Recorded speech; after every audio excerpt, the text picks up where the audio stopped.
Hello, friends. Sorry, I was doing a little bit of a heckin' scramble there at the end. I was like, uh-oh, we don't have any onions. I had looked over there in the little bowl that's behind the screen to be like, oh, let me just pull the onions out from behind there so I don't have to go behind the camera. And I was like, oh no. This entire bag of onions that was sitting in the bowl is not onions.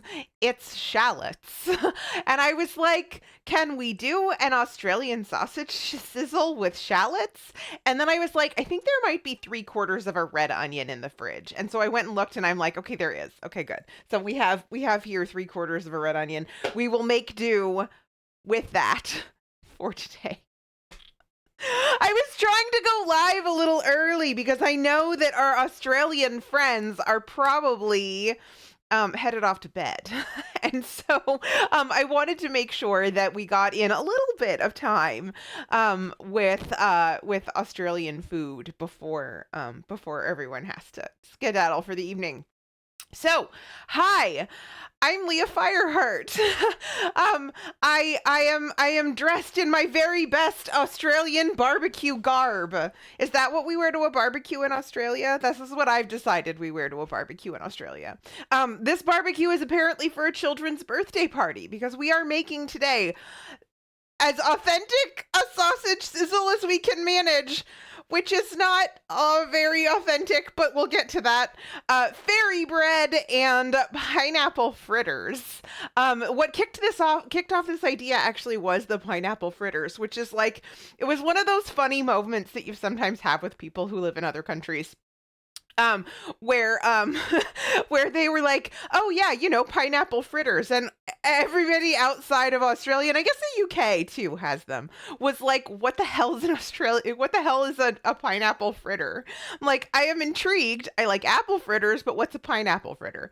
And so we were kind of like, there was some discussion of what this was, and I googled, and it looks heckin' amazing. And so this is I gather, except for the fairy bread, mostly things that you would, generally speaking, not like make yourself necessarily. I mean, you certainly can, but it seems like this is a much more like, here are things that we would get out kind of a thing, which I totally get because I was just having this conversation with one of our favorite Australians and Brigitte about nachos. About American nachos and how there's like no technical reason you can't make nachos at home, but the best ones, the best nachos, you're gonna get probably at a restaurant, right? It's kind of a similar, like, I feel like a similar vibe. I've done a lot of research for this stream. I was trying to do like as authentic a job as possible, but I don't know what to tell you. It we have what we have in the United States, so we're gonna do our best. Um, let's see what else. I don't know. I think that's pretty it's pretty simple today. I was getting dressed and Chester was like following me around the house in alarm. He was like, I don't know, for some reason, I don't know if it's usually that I feel like usually when I stream on Thursdays, I've kind of already like washed my hair and dried it on a Tuesday. And so he isn't usually like he's like I don't know. Like, usually my hair is done still from Tuesday, right? Like, so I've blow dried it on Tuesday, and so by Thursday it's still fine, and I don't have to blow dry it again. But I didn't do that on Tuesday because we were gaming, and I was just like, I just don't feel like getting dressed up. And so like this morning, poor little Chester was like following me around the house, like, you leave me? Please don't leave me. I don't want to be left. I think he thought I was like getting ready to go out or something, when really, no, I'm just getting ready to go talk to all of my internet friends. Um, okay, so let us say hello to people. Hold on a second. I got to put these recipes somewhere. And I need to just scroll up here to see who we might be missing. Okay, so hi, Nether. Hello, and congratulations on arriving first. Pies, hi, hello, Mom, hi, how are you? Corey, hi. I'm awake and not at work at the right time. Heck yeah. I'm glad I was able to. So I'm going live a little bit early, and maybe that's why you're able to be like here and not at work. But it is very good to see you. Um, Nether says, is that a good thing or no? What? Awake and not at work? I assume that's a good thing. Arcadia Shark, hi. Nether says, you're looking wonderful. Thank you. Opting out says, DIY corn chips are nacho best snacking option. Also, hi. Hi. Hi, how are you? Good to see you. I've already said hello to you two people this morning, but that's all right. Nether says Chester doesn't want to be left. Better get him a copy of Das Kapital. It's just going to be one of those days. What is it about Australian food that suddenly brings out all the puns? I'm a little confused. Abby says it's a good day when Leah blesses us with a cool, funky fit. Thank you. I actually considered, okay, so the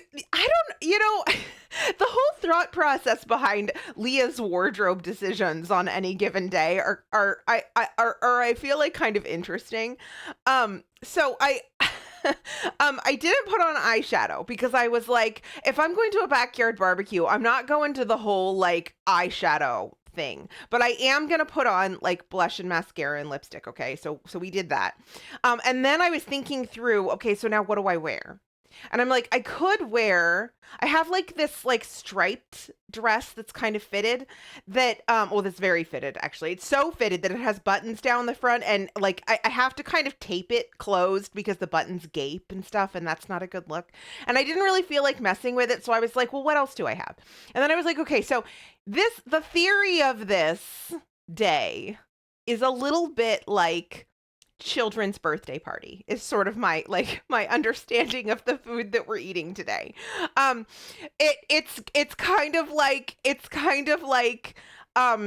easy peasy birthday for a 4-year-old kind of thing, right? Where the kid is old enough to appreciate like having people around and the day being all about them and getting to eat sprinkles for breakfast or whatever, but like not so old that they're like, I want to go to an amusement park and I want to bring 10 of my friends and maybe we should fly to Paris and go to Disneyland Paris. Not quite that age yet. Do you know what I mean? Like not quite the big deal birthday party age, just kind of like it's fine to just have people over as long as they get sprinkles and presents, like that age. And so I was just like, well, then what would a hip young mom wear? And I'm like, apparently a hip young mom would wear, something that a hip young mom would wear in the 1970s. I don't know. I honestly, I don't know where my brain goes, but I did think about the fact that, okay, so when I was more actively selling on Etsy, one of the things that I found, I don't sell on Etsy anymore. The fees have gotten way too high and I can't like make a profit. So I just don't do it.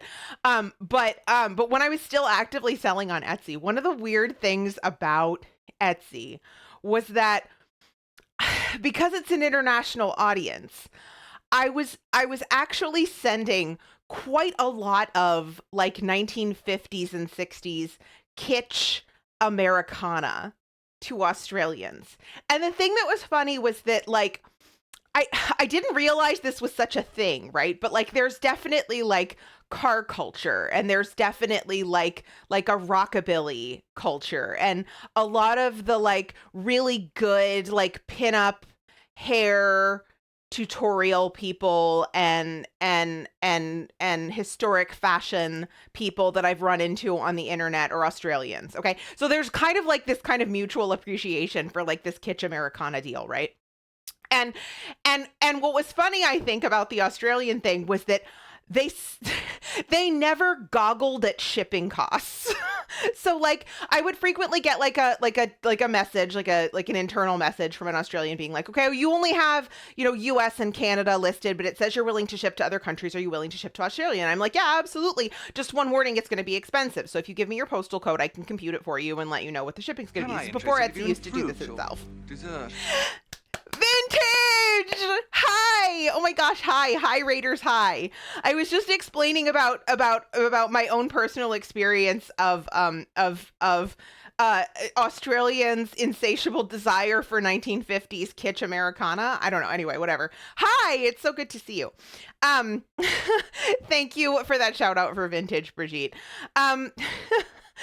This is fabulous. Thank you. Thank you. Thank you. I'm going for relaxed 4-year-old's birthday party in the backyard vibes.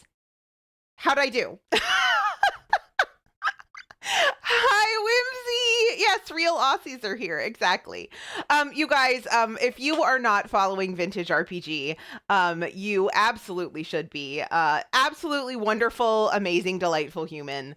Who inspired this entire stream by talking about pineapple fritters. And so we are going to do that. And now that Vintage is here, we're going to try to jump right into things. But perfection, chef's kiss, amazing, good. So inspired this entire stream by talking about like food, which happens actually fairly often over there on Vintage's channel. In between Crab Champions, Crusader Kings, and various BioWare games, Mass Effect, particularly Dragon Age. I know Vintage was playing Dragon Age today and is doing an absolutely heckin' amazing job.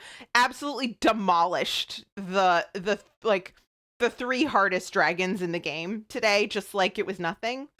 There was one slightly nail biting moment there. One slightly nail biting moment, but amazing gamer, amazing person. Lovely community. Most of you probably know that because a lot of you hang out there already, but if you don't, follow Vintage. Obsessing over the floral dragon dress. Actually, that might have been subconscious, right? Like that might have been a subconscious choice. There are dragons on it. You can see, like, I think here is kind of the most obvious dragon that's visible. Maybe that was a subconscious choice because you were doing dragon fights today. Churney, hi Churney, how are you? It's good to see you. So today we're making Australian food. As I said, I went live just a little bit early because I was hoping to be able to catch at least some of Vintage's time before she had to scoot off to bed. But hopefully you guys are not too terribly appalled, because I'll tell you what I found. Des, hi, hello, Sunny, hi, Vix, hi, hello, Shark Bark to you too. Right, so as I was saying, today is Australian Food Day. I'm Leah Fireheart, by the way. If I didn't say that, did I not say that? I don't think I said that. But today we do a lot of cooking here on this channel, and today we are cooking. We also do some gaming. Tomorrow from 4 to 7 Eastern US time, we are going to be playing Hades. I have to tell you guys, we may as well go ahead and announce this while we have some BioWare fans in chat. I am very seriously considering adding another stream day. And I'm not entirely sure when that's going to be yet. I'm still working out the details of timing. But last Friday, I played my very first little snippet of Mass Effect Legendary Edition. And I really enjoyed it.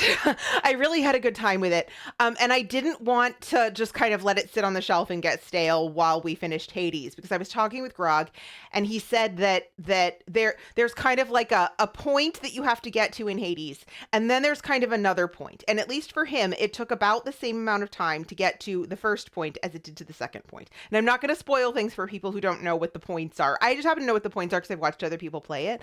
But it seems like we're going to be playing Hades for a while, because I'm really only playing like 3 hours a week. So I'm thinking we had discussed this in light of the Stardew Valley update, but I'm actually thinking I might play Mass Effect. So I don't know what the timing is going to be yet, but do look out for that. We're gonna see what we can come up with, and hopefully, if no one is objecting to that, then we'll maybe add another stream day. Yes, Whimsy says so many Durgans slaughtered. There were so many Durgans. Shirley says, where am I? Who am I listening to? How did I get here? I don't know. Were you, what, did you follow Vintage? Are you also an early morning lurky Vintage connoisseur? Actually, I think anyone would like Vintage. So I really think people should just go ahead and follow Vintage, whether you're awake at the times Vintage usually streams or not.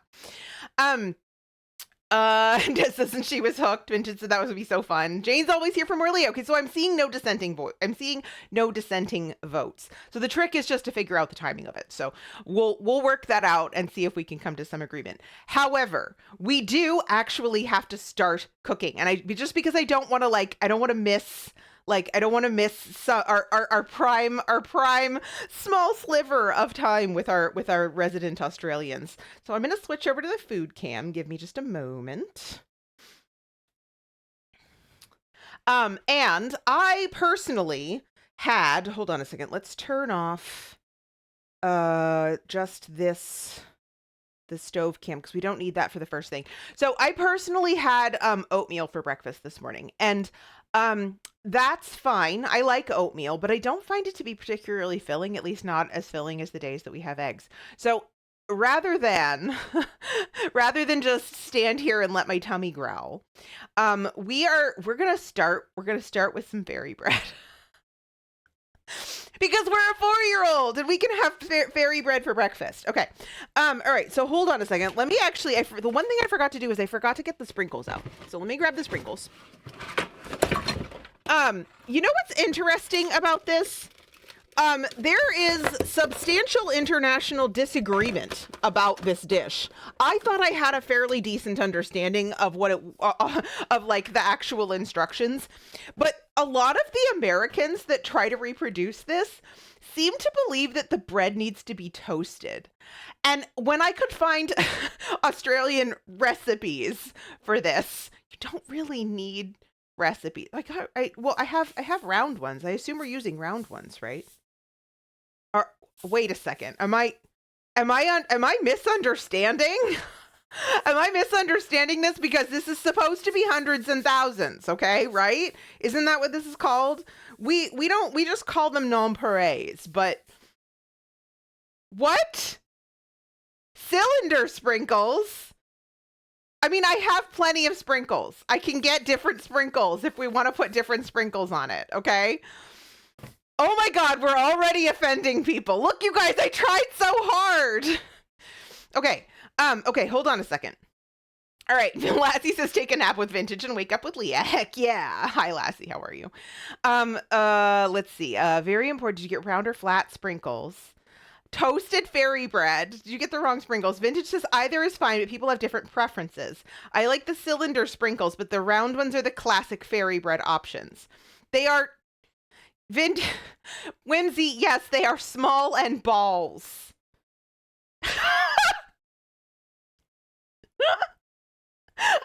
Whimsy, we just had this conversation in Vintage's chat about gooseberry Bakewell tart, and now I'm being roasted for the wrong colored sugar bits.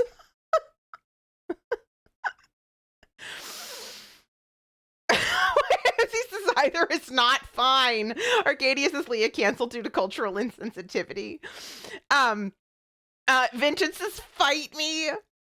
Jim says hundreds and thousands typically look like little tiny sticks cylinders. Charity says I was gonna say, are they spherical or discs? Vintage says Whimsy's trying to gatekeep my fairy bread dreams. All right, you know what? I'm pulling out the entire box of sprinkles. You guys, I have a whole box of sprinkles. You tell me what sprinkles you want me to put on this buttered bread. Y'all are ridiculous. All right, we have these pink Jimmies. They are not flat. They're more like cylinders. These are, in the US, these are called Jimmies, okay? This is what people call them. Whimsy says the sprinkles you have are the perfect ones that are round and balls. Okay, 290 Blue says balls only. All right, good. This is not, I did not say that, Des. Brigitte says I walked back into the room to stick cylinders, but I did not hear stick. Oh, dear God. I do have a full box. There's a reason I'm doing this. It's because part of my mission, my quests, I have quests for 2024. And some of my quests for 2024 are to use up sprinkles. I have so many sprinkles. They're called Jimmies. Oh, right, Jim. Yeah, they are. They're called Jimmies. What, do I call you Jimmy now? That's distressing. Vintage says the round balls are the default fairy bread options. For my preference, they were a little too crunchy. That's why I like the cylinder ones better. Okay, so I have white cylinders. I have pink cylinders. I have flat rainbow stars. We could go full in sensitivity and use red, white, and blue ones. Like I have yellow ones. I have rainbow ones. I have these that have stars and I don't know, whatever in them. Like I feel like crunchy sugar bullshit is crunchy sugar bullshit, but it's fine.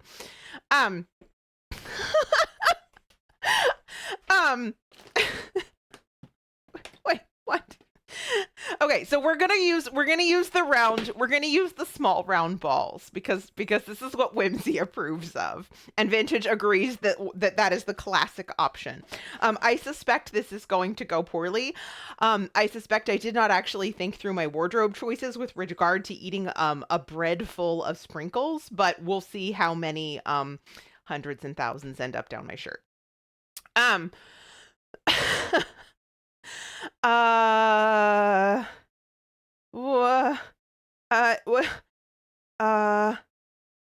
Okay. Haggle Slug fruit sprinkles are much fruitier, more flavored. The Aussie sprinkles are just sweetness and coloring. That's what ours are too. Whimsy says if it's chocolate cylinders, then you're in the Netherlands. Vintage says, but I made fairy bread with Haggle Slug and it was good, just a different taste. Jane says, you're saving a snack for later. It's practical. Oh my God. Vintage says the fairy bread at my Goblins Aquatic Center birthday party was made with Haggle Slug. That's actually probably good. Fruity's good. Beard logic for those without beards. Yes, exactly. All right. So, the other thing is that they said to get spreadable butter, but we don't typically buy that. So I bought regular, we have just regular butter. But I did soften it, so we should be able to spread it with no problem, I think. I'm going to get a plate because I think it will make this easier.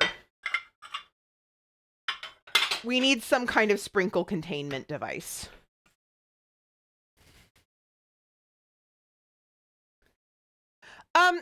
So sprinkles, at least the ones that we have in the US, you can get chocolate jimmies. You can. However, generally speaking, the ones that I have here, and then also the flat ones, right? Basically just taste like sugar. The difference is in the texture. So these ones are more like candied, right? Like they're crunchy. Whereas the ones that are kind of more like extruded powdered sugar, I've actually made them before. They're basically like royal icing, essentially, just cut into little tiny pieces. So egg white and sugar, essentially. And they have a very different texture, but it's all basically sugar for the most part. Just as I never knew how passionate Whimsy was about this. You couldn't have guessed. Whimsy loves food.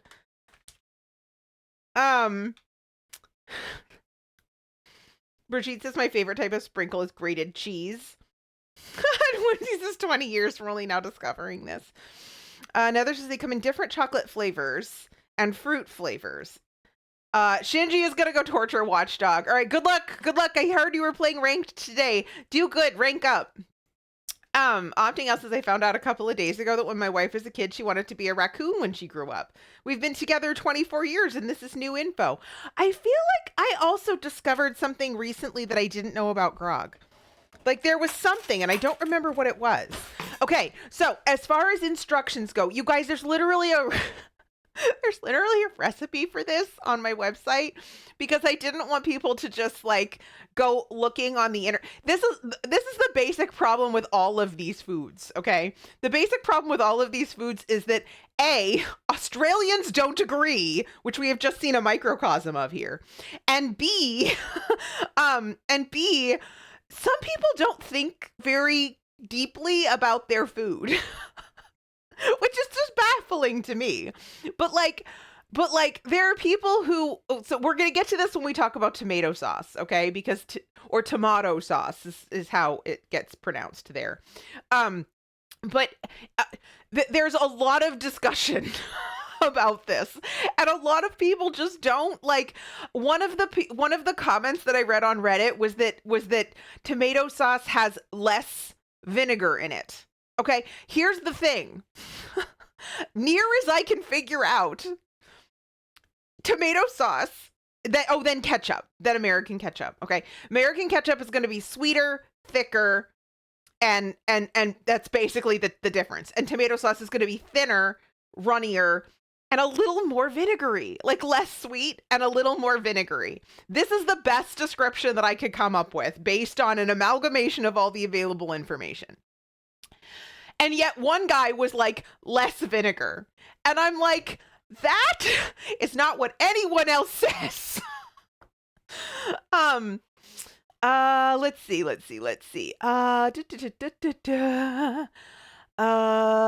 says the problem with this is Australians. There, no further words needed for that sentence. Tomato. Let's call the whole thing off. Nether says, can the Brits really say anything about Australians? Looks around for a British person. Vintage says it's definitely more savory. Yeah, and I think really the difference is probably just like less corn syrup, like less sweetener, like and more tomato. But the less vinegar comment I thought was interesting. Whimsy says, from a comparison to Filipino ketchup, I would say your research is correct and that one guy has a problem. Abby says that's the problem right there. You went looking for food opinions on Reddit. I mean, it was a food thing. It was literally like an Australian food Reddit channel. So in theory, this is kind of supposed to be like the kind of butter that you buy in a tub, right? I think is ideal because it's supposed to be spreadable. We want to be able to spread the butter without tearing the bread, and that's a little bit of a challenge when it's just kind of normal butter, but I'm going to do my best. I did soften this, like I said, in the microwave. Here's the thing about this. I first found out about this on the internet years ago, a decade ago, probably. And I have wanted to make it ever since. And I've never had an excuse because I have literally no 4-year-olds to have birthday parties for in my life. And the thing that I think is so intriguing about it is that it kind of combines, Fairy Bread kind of combines all of my favorite things about cake and leaves out all of the things that I don't like. One, it's kind of sweet. Cake is kind of sweet. Frosting, even sweeter. But I do like the butteriness of frosting, right? Of like good frosting.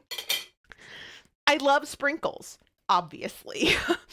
And I love color.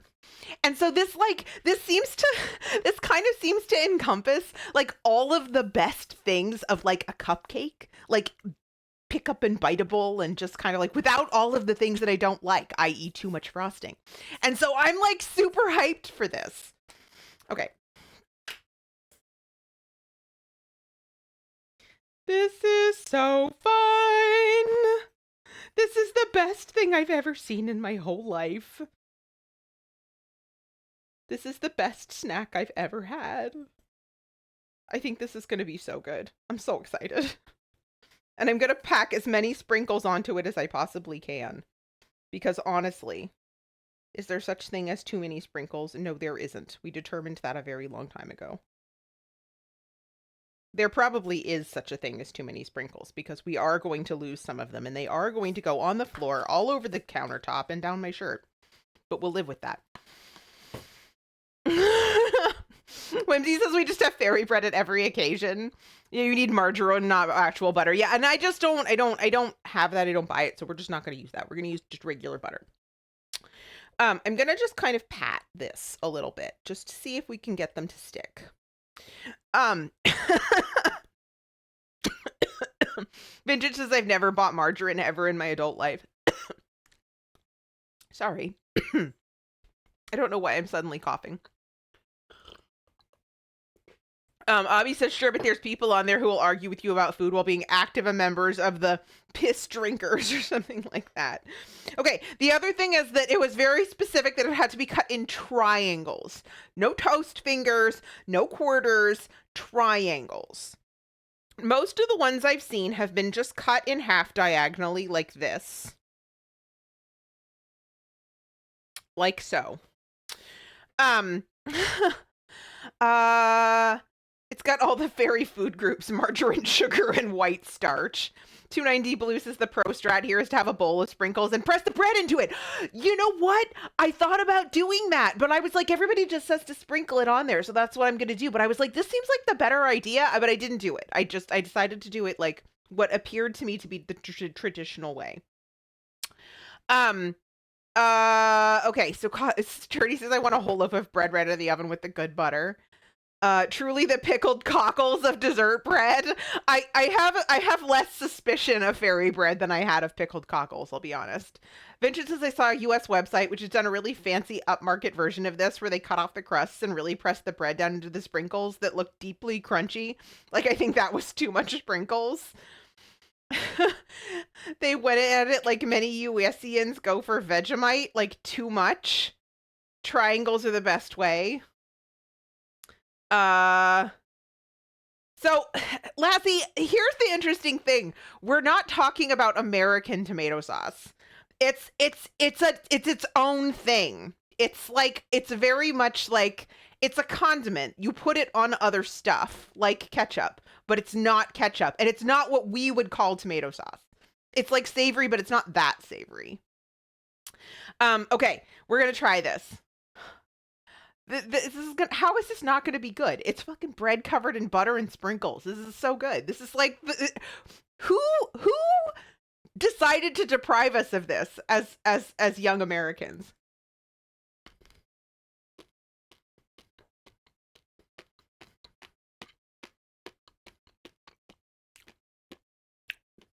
Ten out of 10 would sprinkle again. This is like the best. This is the best thing.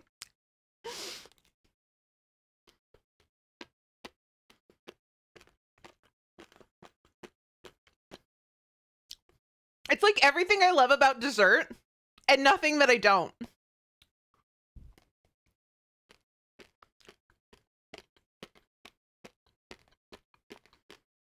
You would think it would be crazy sweet, but it really isn't. There's like enough like breadiness to it that like it's just like the right amount of sweet.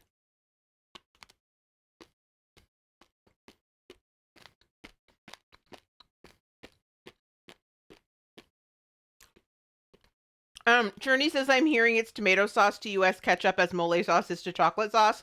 Similar base ingredients, but completely different result. Yeah.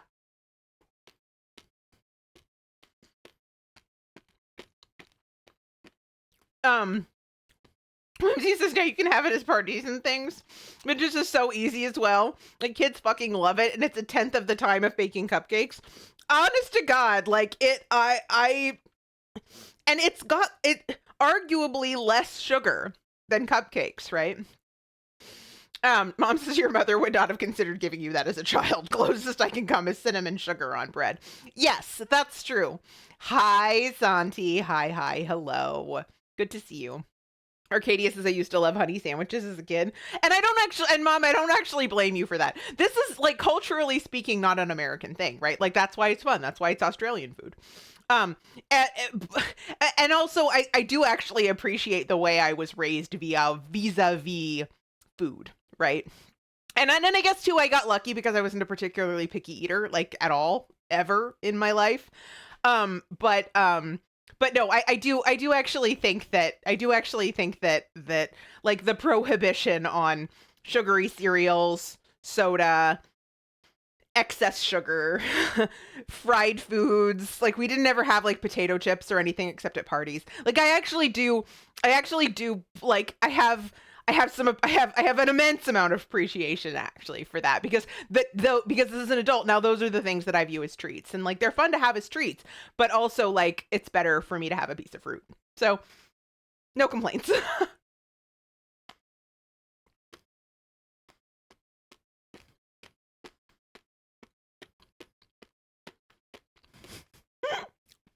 Whimsy says, genuinely, I'm not kidding. Like, we made 2 loaves of fairy bread for the last hen's night I helped host. Attorney says, imagine doing them with a cookie cutter for parties.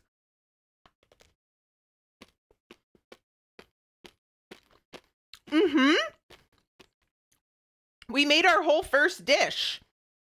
We spread butter on bread and added sprinkles to it.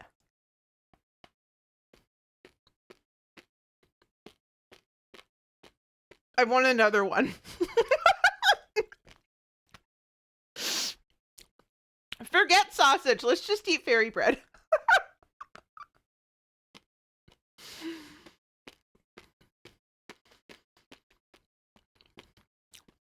$2.90 Blue says, right to the edge, excellent form. That was highly stressed in the lone Australian source that I found for the actual recipe for fairy bread. Although they told me to use 8 slices of bread, and now I understand why. All right. Here's where things get dicey.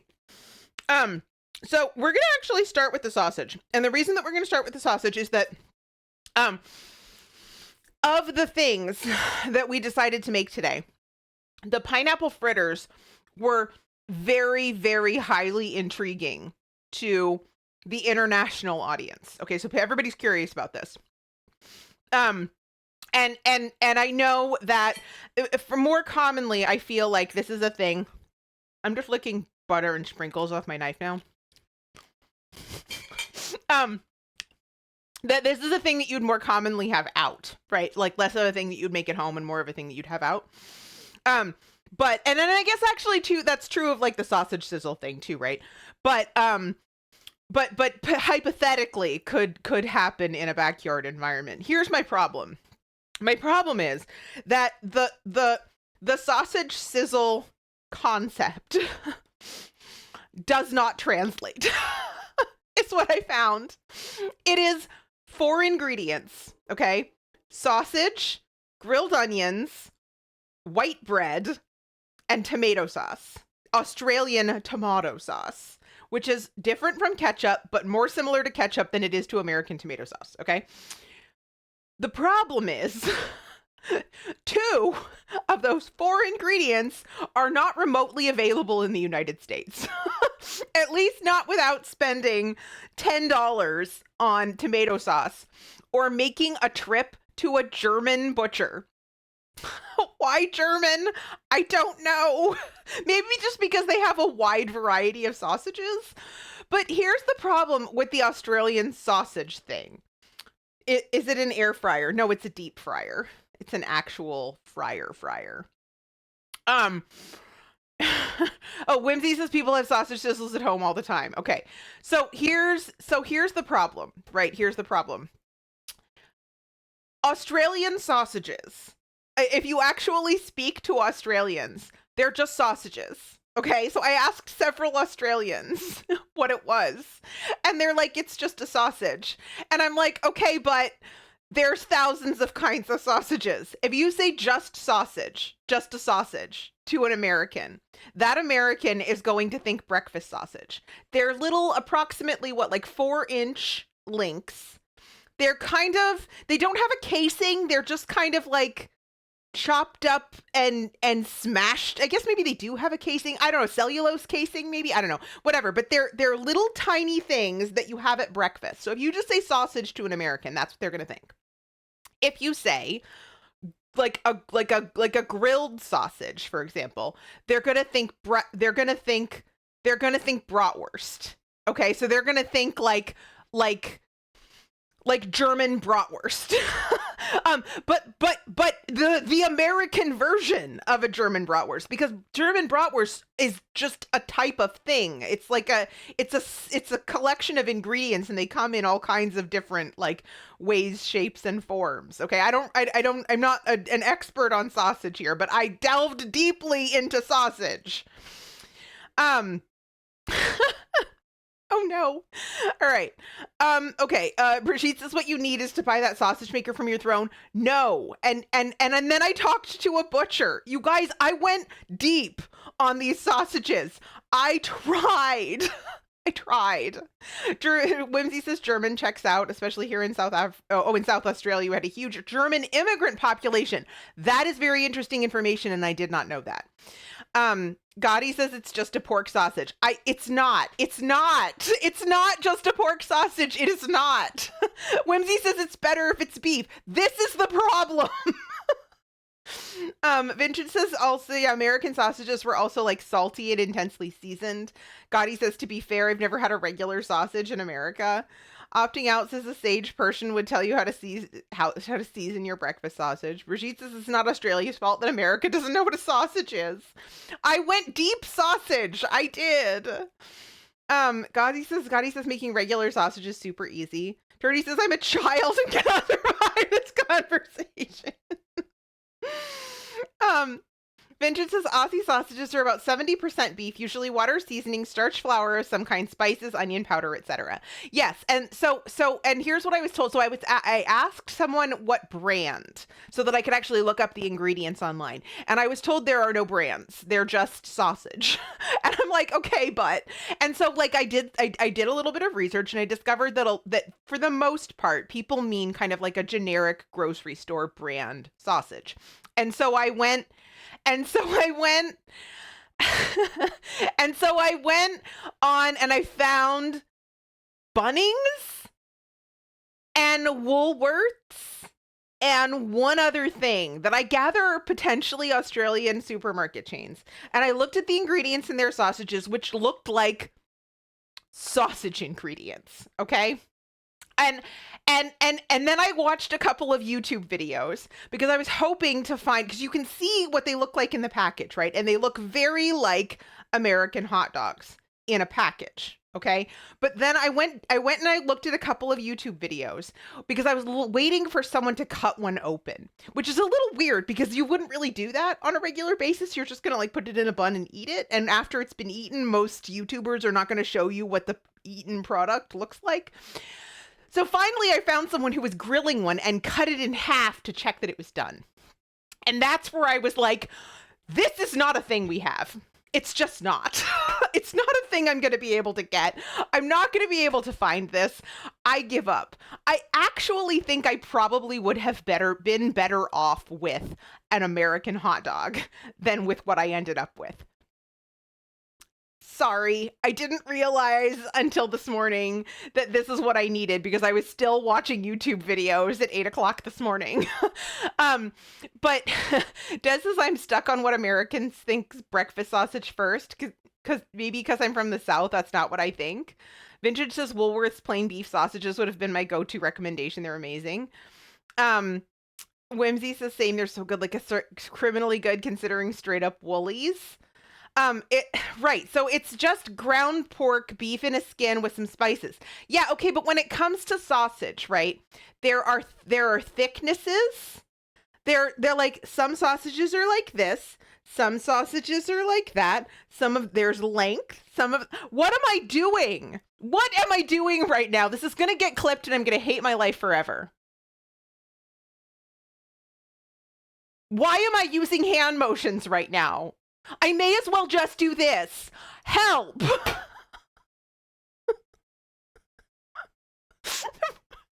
Yeah, you guys.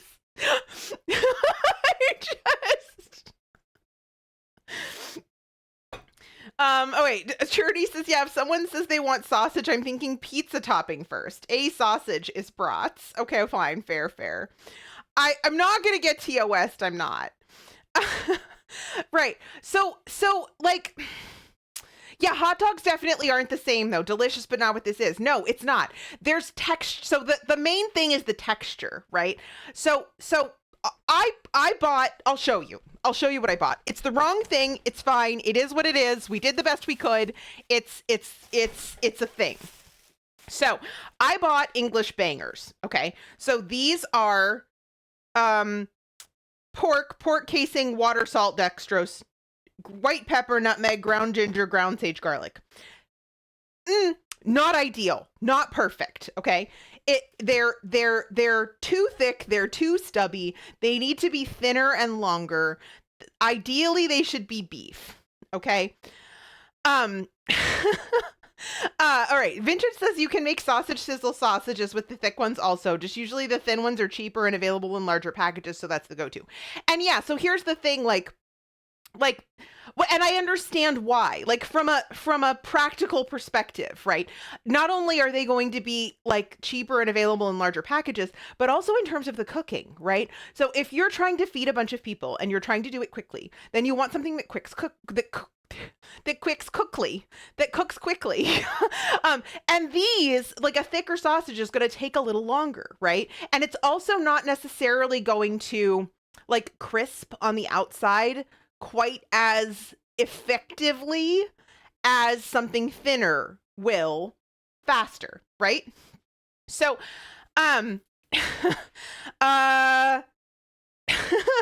Arcadia says this is maybe a slightly gourmet sausage. Says, well, that's what I was trying to avoid. But so here's the problem, right? So really, in terms of like text, like in terms of like thickness and length, right? Which is more like an American hot dog, but the texture is entirely wrong. Like the texture needs to be chunkier. American hot dogs are entirely smooth extruded meat paste in a casing, essentially, right? And there's no texture to the interior of an American hot dog. So what we're looking for is something along the lines of a slightly rustic hot dog. So when I went to my butcher, first of all, my butcher was an ass. I started describing this thing and he looked at me and he says, I know what a sausage is. And I'm like, okay. But we're standing in front of a case of sausages and none of these are right. So anyway, the owner finally stepped in, right? So the owner stepped in. Like immediately, he heard the guy's tone of the guy's tone of voice, and she came over because she knows me, and she was like, "Okay, so I think I understand what you're talking about, but the reason that we don't do that here is that the thinner German sausages, which is essentially what you're talking about here. Yes, I know, she's like, I understand that they're Australian, but they're going to be like a thin, like German style sausage. We can't make them here because they require specialized equipment. She said that when we have tried to do that here in the past, because of the way that the casings tend to tear. It's a pain. My employees hate me. And so we don't do them here. She said there's a place nearby, and I was like, yeah, I'm aware of it, but I don't have time to go there today, and it has to be before tomorrow. So we're just gonna get something so that we can actually put our sausage in a bread and put onions on it and eat it. That's the plan. Okay. Vintage says the sausages are not that finely ground here, pretty meaty. Yeah, no, get in the bin, butcher. Yes, exactly. Gotti says when Americans say sausage, they think of cured meats. Maybe, yeah, potentially. Beef with the butcher has begun. Yes, I know what a sausage is. Do you though? I know. I was like, why? I'm trying to describe a specific type of sausage. I'm like, whatever, fine. I mean, I probably should have asked him if he knows what an Australian sausage is, and then maybe I wouldn't have gotten such a sassy response. But anyway. Gotti says Specialized. I just got an attachment for my KitchenAid. Slip the skins on the nozzle and it's all good. I think it's because we're looking for a very specific thickness. So like as I was saying, like the ones that I have, these English bangers, right? They're about like this. We're actually looking for something that's more like this. That's like a very thin thing, like eyeball sized thing. All right. Bye, Lassie. Bye. Good to see you. Whimsy says, I presume, though, on a commercial kitchen butchery scale, though, that costs a lot more. I don't know. They do make sausage. They do. Like, they make their sausages there. Like, these are a house-made English banger product. And so I just did the best I could. Or maybe he was just a jerk. That's also distinctly possible. I saw him out in the parking lot later with his wife and his child, so maybe he was just having a day.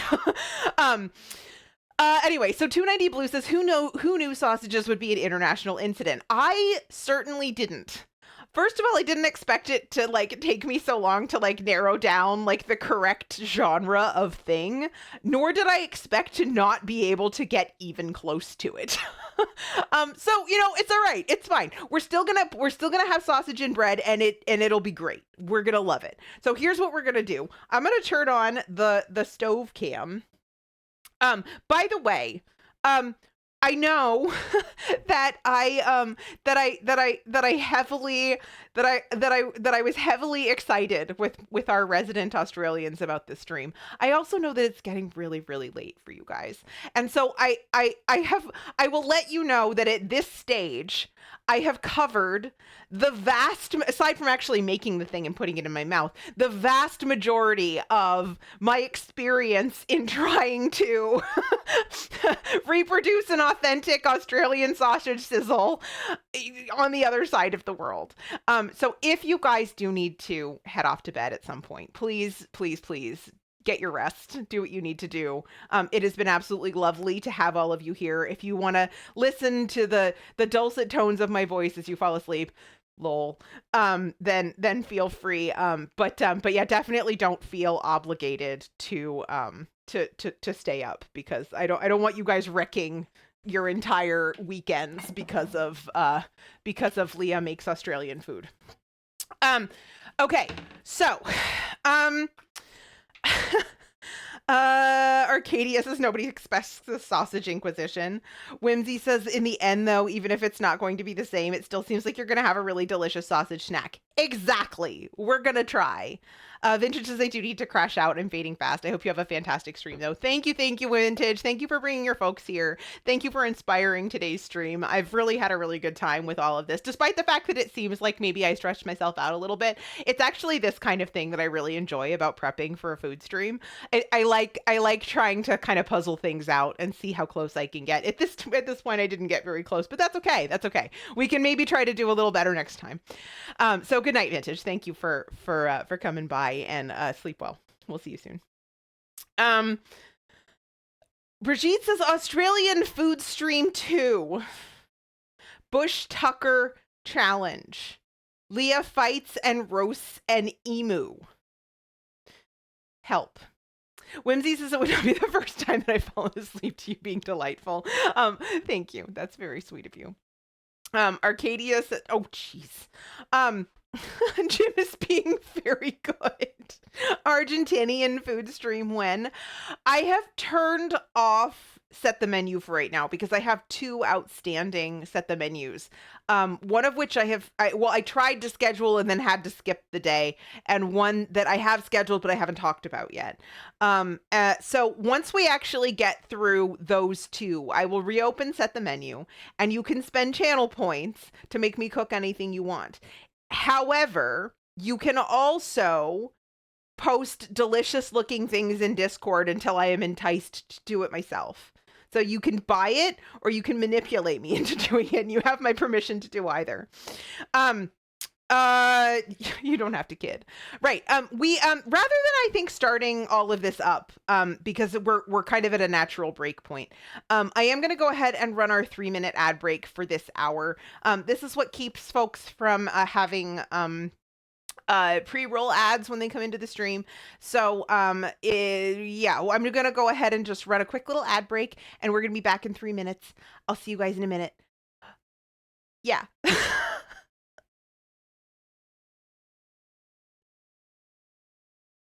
Because this is for all you Ugg boot wearing, pumpkin spice latte drinking, Stanley tumbler in 10 colors having basic bees.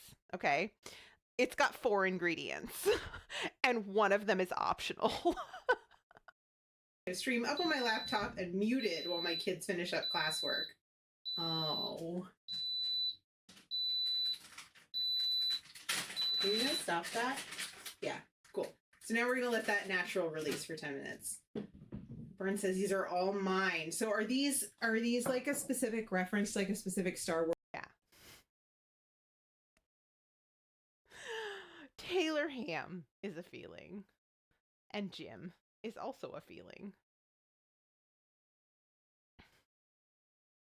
How is this my life? Yes. Jester no longer the goodest boy. No, he is not. Must be a good donut. Yeah, it was. It was a good donut until the dog licked it. Yeah, Chester, yum. I guess so.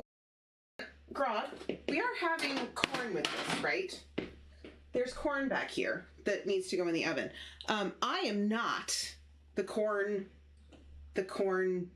person in this house. Corn person?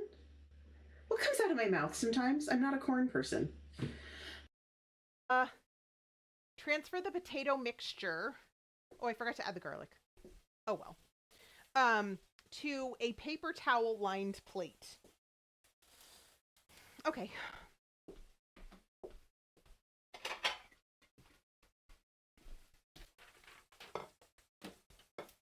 Because now everything is going off. I'm sure this is fine. Right. Bubbly.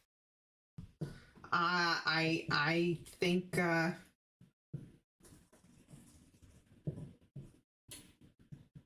the Pillsbury Doughboy is pretty cute.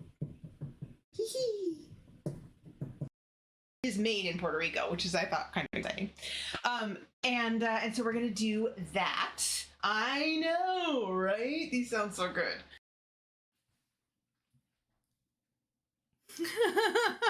Wait, so do you like donuts? Yeah, me too. I like donuts a lot. Yeah, okay, but when it comes to sausage, right? There are thicknesses. They're like, some sausages are like this, some sausages are like that, there's length, what am I doing? What am I doing right now? This is gonna get clipped and I'm gonna hate my life forever. Why am I using hand motions right now? I may as well just do this. Help!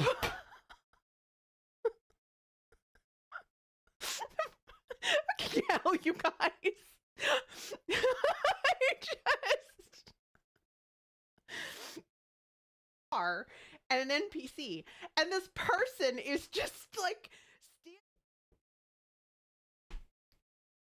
I am an embarrassment to all of humanity.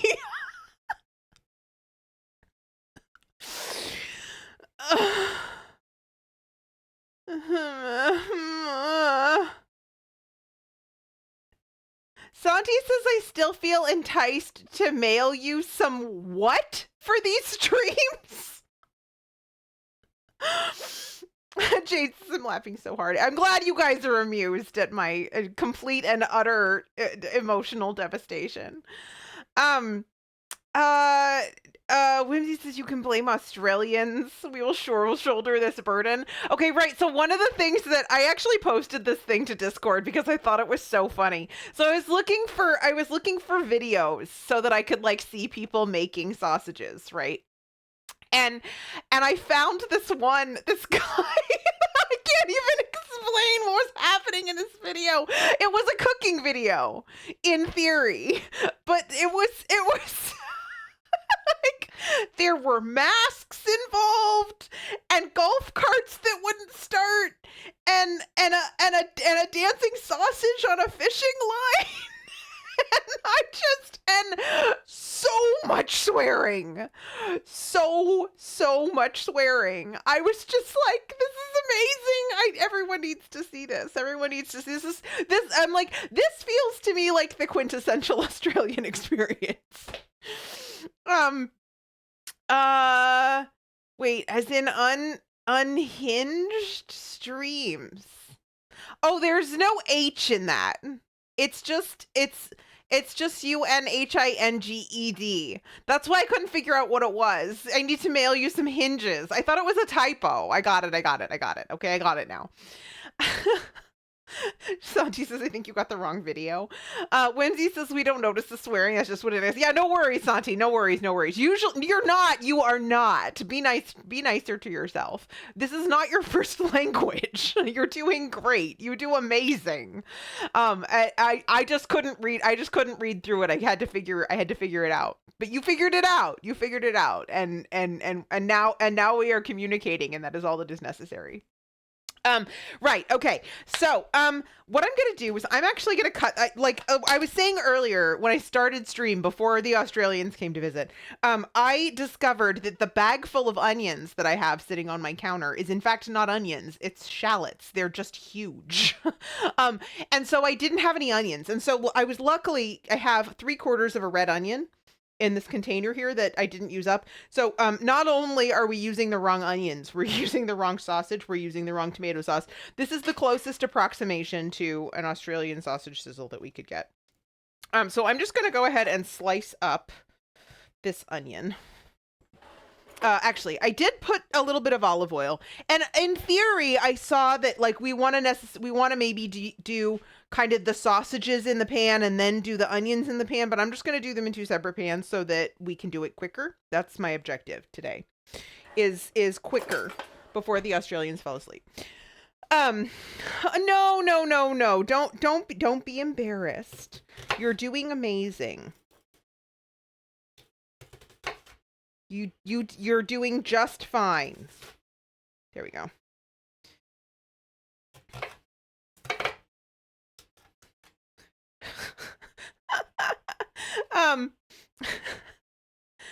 Here's an injured onion I imprisoned earlier. Yes, an injured onion that I imprisoned because I'm cruel like that.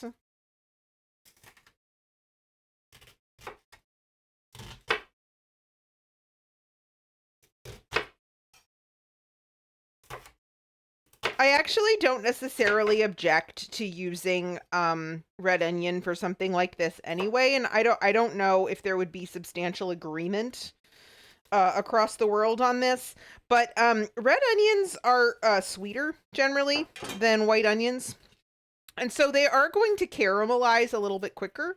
And I don't necessarily mind like additional toastiness here.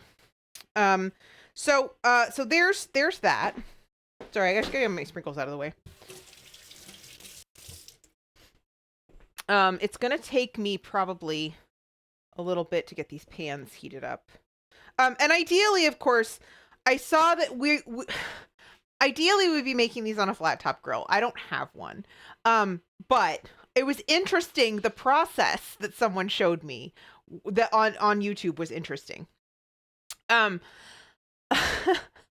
Wait. Oh my gosh. Hi. Oh my gosh. Whimsy says I've totally used Spanish onion like that for sausage sizzles. You're fine. Whimsy says no, across the grain. I've ruined it. Oh no. You want the half circles? Yeah, it's too late. I'm sorry. It's too late. Why? Why do they have to be half circles? That was one point in which there was absolutely no agreement on these YouTube videos, and I must have watched 6 of them, 8 of them. Everyone cut their onions differently. Sunny says, as someone who also speaks English as a second language, you're doing great. English is an awful language to learn. Precisely. Yes. Night Captain Andrew, hi, hello. And Captain Andrew says a lot of people cry when chopping onions, but the trick is to not get emotionally attached. Also to put them in the fridge because then they don't release as many of their chemicals for some reason. Does this even for those of us whose first and only language is English? Yes. Charity gave up on both, only Vidalia. Brigitte only uses spring onions now. Whimsy says mouthfeel. And it's easier to eat them when on the go if you cut them in half circles. Oh, I mean, that makes sense because maybe they wouldn't slip off quite as much. Well, one of the problem is that one of the things was already like cut in quarters. So like I couldn't do it. But yeah, one of the guys did it like cut the onion in quarters. Like essentially cut it in quarters, basically, like cut off the top and the bottom and then cut it like that straight down through the center of it and then put the half down and sliced it like this. So you would get little tiny half rounds. So it would be like the big half rounds that you're talking about, but cut in half. So zero agreement on this point. All right, so let's go ahead and put our onions in. One of the interesting things that I saw is that somebody said to put them in the pan. And ordinarily, if I were caramelizing onions, I would put them in the pan and spread them out. But what they said is to put them in the pan and don't spread them out. That way, some of them steam more than cook, like more than like brown, which I thought was a really interesting point, and I'm curious to test this. And then we have our sausage. The only reason I'm using oil is that I don't want these sausages to stick. And then I have to turn this down a little bit because that's going to take a little bit longer. Let's put these in the pan.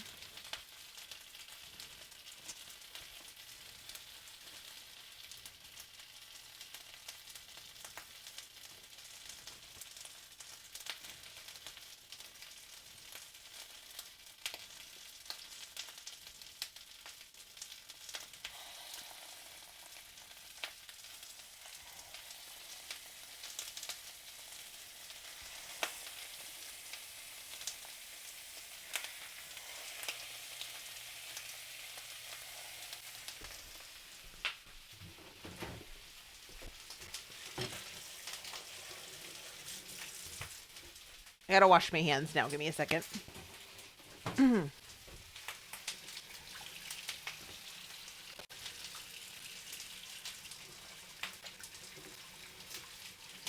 Interestingly, the guy that cut them in little moon shapes also added brown sugar and balsamic vinegar. We won't be doing that. Let's see. Whimsy says that's correct. They get cooked in a pile. Usually it's a mega pile, though, obviously, in a big sausage sizzle. Santi says vocab question. Do you call the ones that you use for hot dogs hot dogs? Yes. Precisely. Whimsy says, why did I not buy sausages today? Whimsy, you just had an entire roast beef sandwich. And it's gotta be like 2 a.m. Cozy Chili, hello, hi, how are you? Good to see you. Arcadia should have bought sausages too. Whimsy says it was so good and I could not eat it now. I would be full to bursting. Santi says then that's a false cognate with Spanish. Interesting. I don't know what a false cognate is. Explain it, if you can. Whimsy says, but listen to the sound of them sizzling. Now Charity wants sausage too. I really do need to install, like, between my opening screen and me, like, coming up on the channel, like, do a transition variant or something so that it says, you know, like here is your final warning. You will want food for this stream.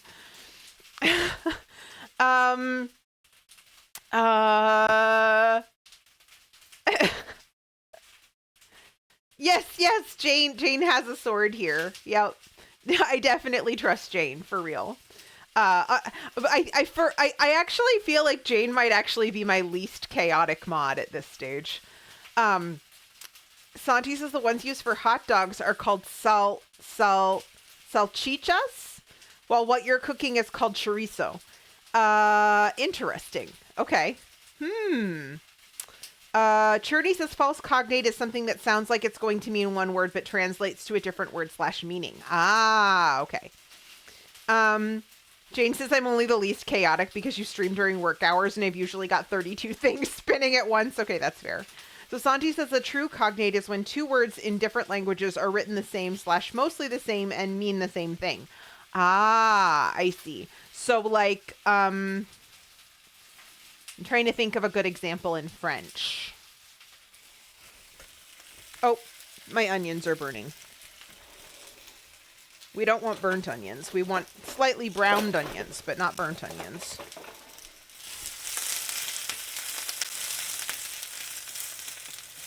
Oh yeah, burnt onions are very, very bad, and that's what we have here. Oh well, it's okay.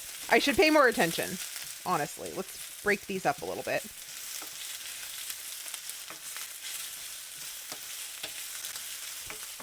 Hold on a second. Let me just put a little bit of water in here. Cool the pan down. All right.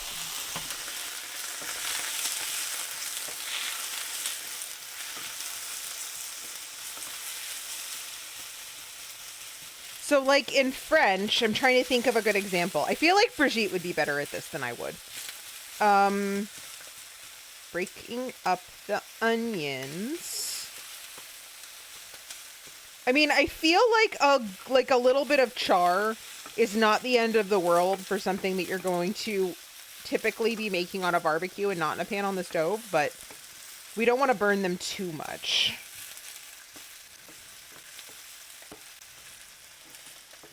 There.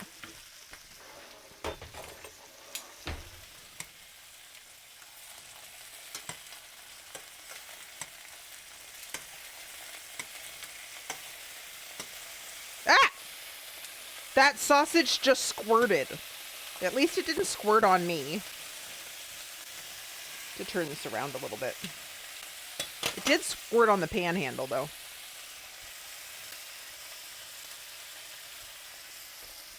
Gross. All right. Jane says, ask the girl I mod for at night. I'm a goblin.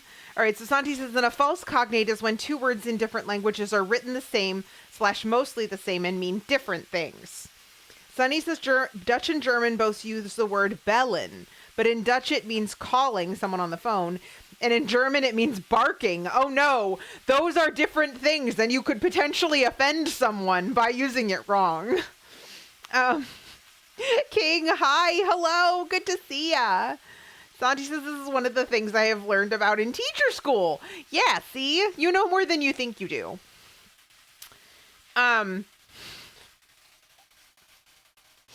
Jane proving that she can be a goblin too. Thanks, Jane. Santi says false cognate could be embarrassed, which can be confused with ambarsada, meaning pregnant. That's true. That's a good one. I am doing very well, King. Thank you. We are making sausage sandwiches for lunch. Okay, this is entirely too hot. Why is this so hot? These are truly grilled onions. This will be fine.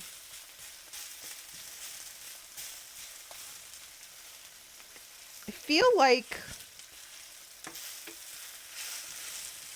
these are not like, we're not like looking for caramelized onions, right? Like we're not looking for something that is like a thing that you cook for 45 minutes. We're looking for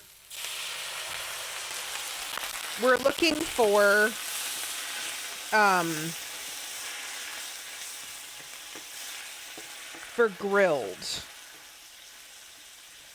I didn't actually expect to have this much trouble with the onions, but I'm distracted as usual.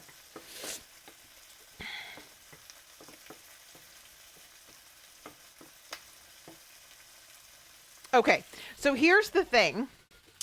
The other thing is, we have here Heinz tomato ketchup. What I'm going to do is I'm actually going to put a little bit of ketchup in a bowl. And then I'm going to take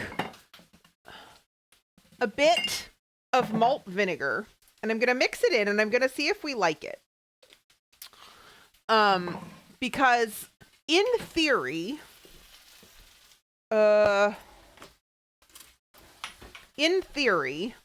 this will make it a little bit more runny, potentially a little bit more savory. Although it's not, it'll do a little bit to cut the sugar, but I don't think we're managing an approximation really exactly of tomato sauce.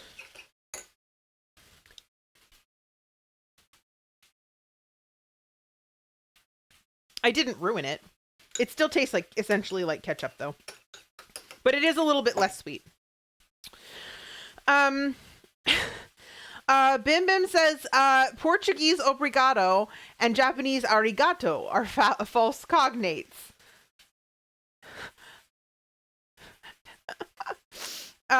Chili says, I'm so glad you did that because I thought someone should quote that. Jim says they mean the same but evolved separately. Interesting. Sunny says I had that realization while in a Japanese restaurant in Portugal. Sandy says after this quick language lesson, I'm gonna go work for a second. I'll be back. Awesome, amazing. I'll see you soon. Whimsy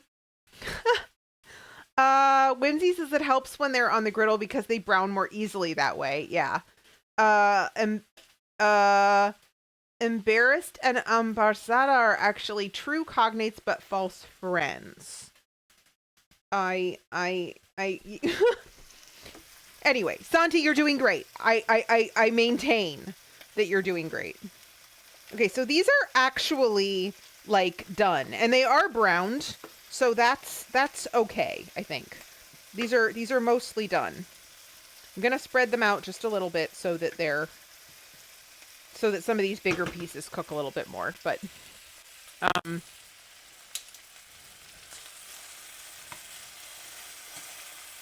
so I gather that one of the guys whose YouTube video I watched doing this, I gather that that he may have actually worked for Bunnings, and he had some interesting suggestions for how to make it like truly the same at home, but it would definitely need to start with the right kind of sausage.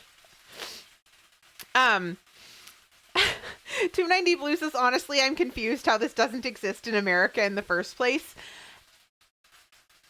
It doesn't exist. None of this exists. The only thing that I was able to get that would be identical, I mean, obviously the onions would be identical, right? Is the bread. And I feel like the bread that I bought is too small. It's called giant white bread. And yet it seems to be too small. So like spiders, apparently bread is smaller in the United States. Okay, so wait, but you're confused how this doesn't exist in America. How is that giant? I don't know. But the bread that I saw in the videos definitely looks gianter than this. 290 Blue says, oh, sausage delicious. How am I going to hold it to eat it? I know, I'll just stick it in a piece of bread. We use hot dog buns. We use like, they're a specific kind of roll. They're like, I don't think we have any. Sometimes we have some in the freezer, but I don't think we have any. Let me look. Yeah, no, we don't have any right now. But they're specifically designed to hold hot dogs. You literally buy like a bread that is sausage shaped. Yeah, we have hot dog buns for putting hot dogs in. Yes, but we so like sausages like this, right? Like we put them on, I don't know. I don't even know. Like, okay, so I feel like most Americans, if you're gonna like, how do you barbecue sausages? That's a good question. Like, how would, like, if you were, because I know some like Southern restaurants like like Southern barbecue restaurants have sausages, but they don't pick them up and bite them. They cut them. And they just wouldn't go just like in bread. They would go in like they would just go on a plate, but like with other meat for the most part. It's so bizarre. The only time I've ever been somewhere like a barbecue restaurant that had sausages, it was kind of more like a side to a brisket or a pulled pork situation than it was like the main feature of the meal itself, for example. 290 Blue says you always have bread. And okay, so here's the thing. So here's the thing. Like people do eat hot dogs in bread, right? But it's kind of regarded as like, oh no, we're out of hot dog buns. Let's just use bread. Do you know what I mean? Like, it's like for whatever reason, like we have bread, so I'm just going to put it in bread. Is a thing we will do with hot dogs. But I feel like sausages like this are not like a staple part of the American diet. I would say it's kind of more like,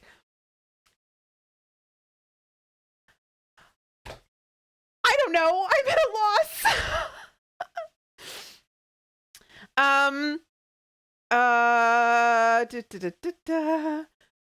Brigitte says in the UK we call those banger bolsterers or banger buttresses if you're feeling fancy.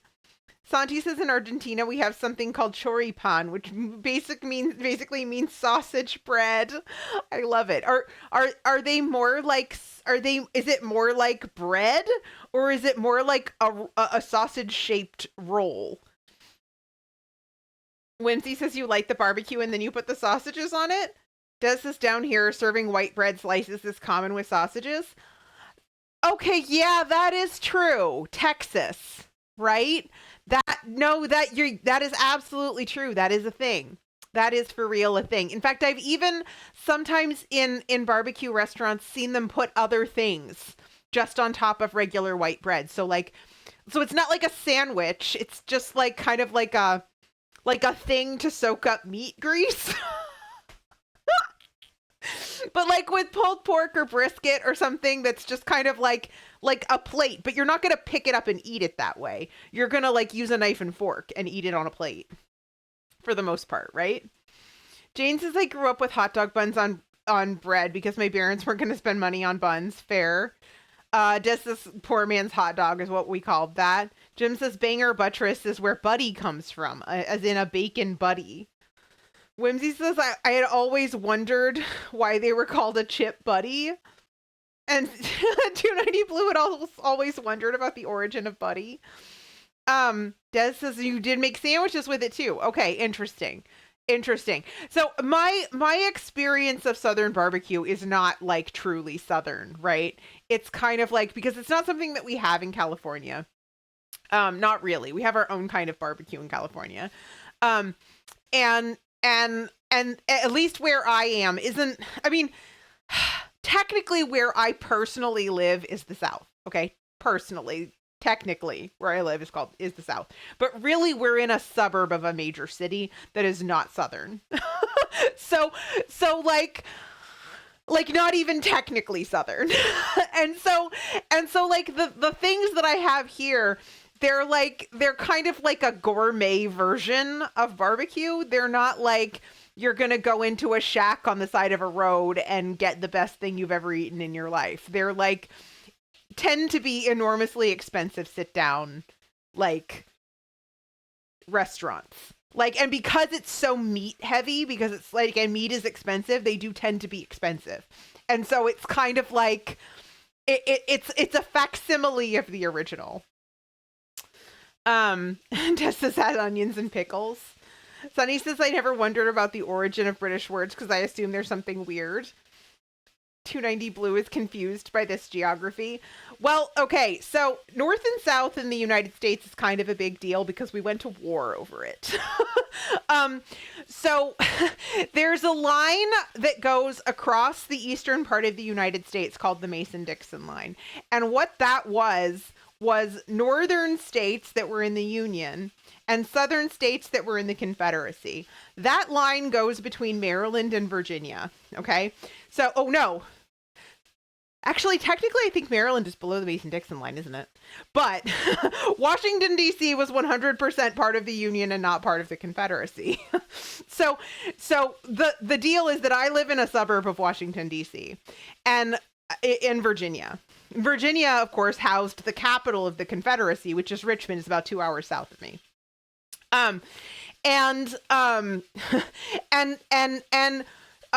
McCain, who ran for president a couple of decades ago, famously declared Southern Virginia the real Virginia, as opposed to the fake Virginia, which is where I live, suburbs of Washington, D.C. The thing that's interesting about this is that while Northern Virginians were offended and also technically actually kind of were correct to be offended because Virginia is Virginia and being conservative doesn't make you a real or a not real Virginian. Annoying, but whatever. There's a distinct cultural divide between the northern part and the southern part of the state where I live. Whimsy says, I mean, usually there's something that got stolen from somewhere else, but sometimes this is a pleasant surprise. Des says you can get fancier with buns and rolls, but and such, but bread is very common. Tori Pan images up on Discord. Excellent, thank you. Yes, we do have a Discord, and you are welcome to join it. Okay, we are still attempting to cook these sausages. Why is it like so much like gunk? This is a lot of gunk. And it's a little bit... See, and this is kind of what I meant about like you want like a thinner sausage, right? Because they're going to cook faster than this situation, which is taking a while. And it's hard to kind of get like evenly browned. And so it's clearly and obviously not quite the right thing, which I knew when I bought them.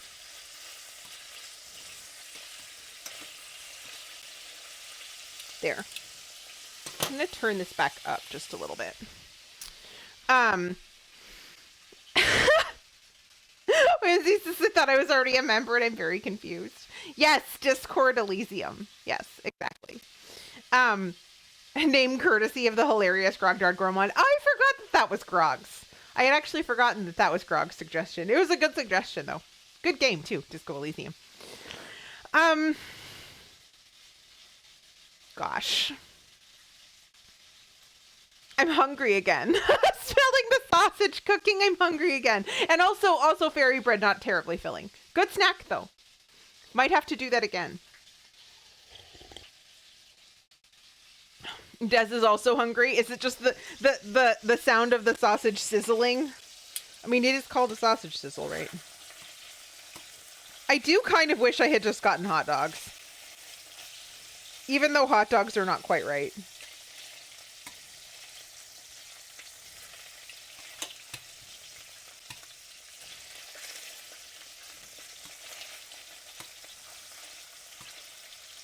I feel like the pan is hotter over here.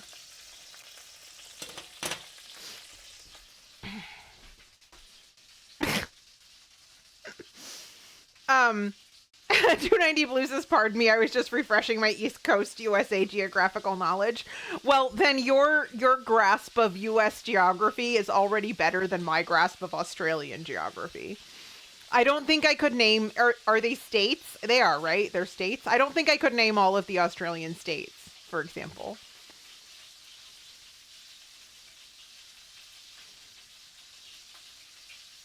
Some are states and some are territories. 290 Blue says, I definitely didn't think DC was next to Virginia. Fair. I honestly, I don't expect anyone to have a good grasp of US geography when I don't have a good grasp of other countries' geography.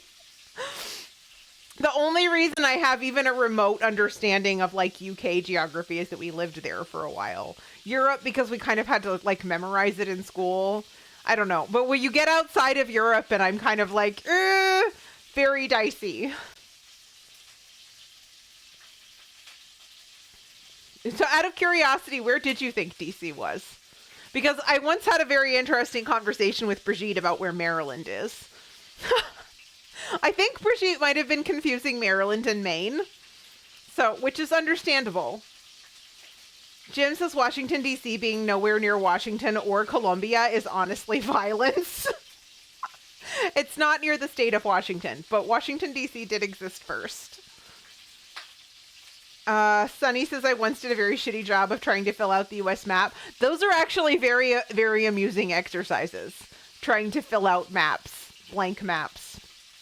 Jane says, I can, like, throw a ball at a map and maybe get close to what's supposed to be there, but I'm definitely not good at it unless it gives me lots of wiggle room. 290 Blue says, I think everything is a bit fuzzy for me there because there's so many states struggling to touch the coast. That's fair. Also, it's big. The United States is just big. Sunny says, as far as Aussie states or territories, Victoria, Queensland, Western Australia, Southern Australia, there's another one, Tasmania is a thing, right? That's not a city, that's like a territory. New South Wales? Xanto, 290 Blue says I knew DC was basically in Maryland, but where that is relative to Virginia was lost on me. Okay, yeah. So Maryland and Virginia, Maryland, Virginia, DC is in the middle. But like DC is this big. DC is like is literally the size of a city. It's extremely, extremely small. Des says geography was coloring class in school, so I only have a general idea where things are. Yeah, Jim says New South Wales. Whimsy says South Australia, and you're missing several. Tasmania, named after Abel Tasman, who ignored all of Australia and just discovered Tasmania. Santi says we in Argentina don't have as many as in the U.S., but we have like 24 or 27 provinces. 290 Blue says, is it going to be just be part of Baltimore in a few years or vice versa? No. So it's basically about I mean, we do kind of talk about the Baltimore, Washington metro area, and that's fairly legit, but there's also a fair bit of almost nothingness between DC and Baltimore. Like it's suburban, but also like there's a lot of I don't know if I'd call it farmland, but like it's not like town all the way from DC to Baltimore, for example. There's like some openness to it.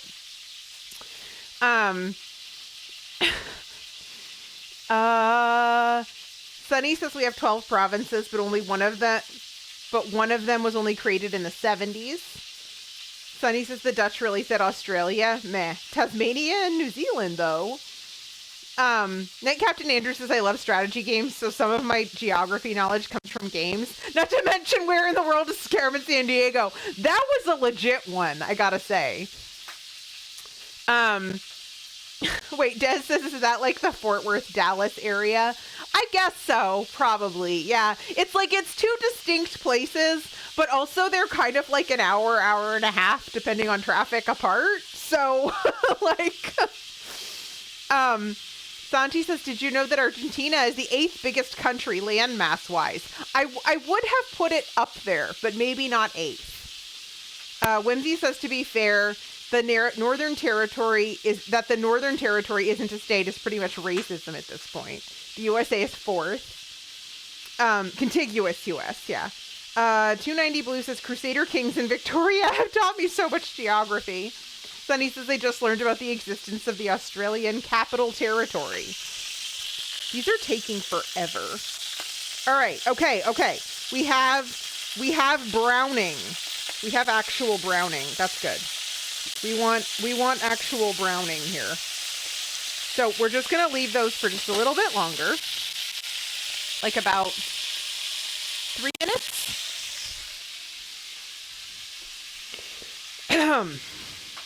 And then we can eat, which is very exciting. Are the sausages pork? Yes. These ones are pork. Yes. In terms of Australian sausages, the general impression that I had is that most people are going to choose an inexpensive beef sausage. But pork is also acceptable. So I had kind of, when I was doing my research, because I couldn't get the exact beef thing, I went with, typically people have, what I've discerned is that if you're going to go to a butcher and get a fancy sausage for your sausage sizzle, that may likely be pork. But it's kind of considered like bougie. And then also the other thing is it's they don't seem to like be terribly picky about what kind of meat is going in them. So beef, pork, or lamb were the options that I heard, or a mixture thereof. So sausage is sausage, kind of. But the one I have is pork. Whimsy says there was kind of a fight between Melbourne and Sydney over which was going to be our capital, and they instead went, fuck it, we're making our own capital territory with blackjack and hookers. Santi says our chorizos are almost always beef or a mix of both. Okay. But also a lot more highly spiced, I think. At least the ones that we get here are much more highly spiced. Although the ones that we get here, I think are chorizo, right? Hold on. Comes in 2 forms here. One is like a sausage. One is a sausage. These are smoked pork andouille, but do you see the color of them? Our chorizos are like that. And like in terms of the color and like shape and stuff. But then we also get, which I think is actually more Mexican in origin. And I know the reason that I'm rooting through my freezer is that I have some somewhere, but I can't find it. So, it's like if you bought like a pack of ground beef, except it's sausage. Yeah, it's spicy as fuck. Yeah. Exactly. So that's what I'm used to. So you can come get them in casings, but then it also just kind of comes like loose meat with no casing. And what I'm used to from California is the loose meat with no casing type, specifically with potatoes and fried eggs. I don't know if that's like an actual thing or just an American innovation of a thing, but that's what I'm used to from like Mexican restaurants in California. Okay, we have to set this aside because we're going to burn our mouths if we try to bite into that. I am going to just quickly pierce one. Oh yeah, 180 degrees. We're in good shape. Okay, and then onions. These onions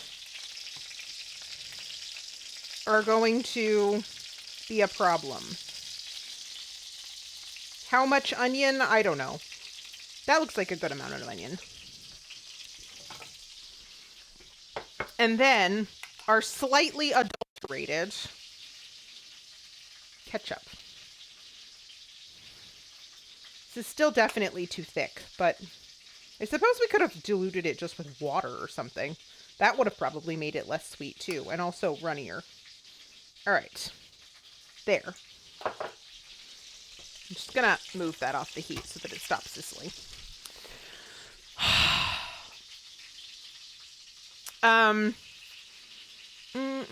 Okay, so Sunny says, I love that. I also know no one who's ever been to Canberra, but I have 2 friends near in Brisbane.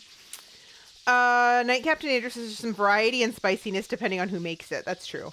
Whimsy says, here when you buy chorizos, a specific type of sausage, usually a super spicy sausage that doesn't have a casing.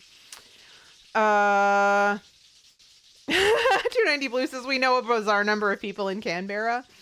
Santi says a good chorizo here is cased in pig intestine.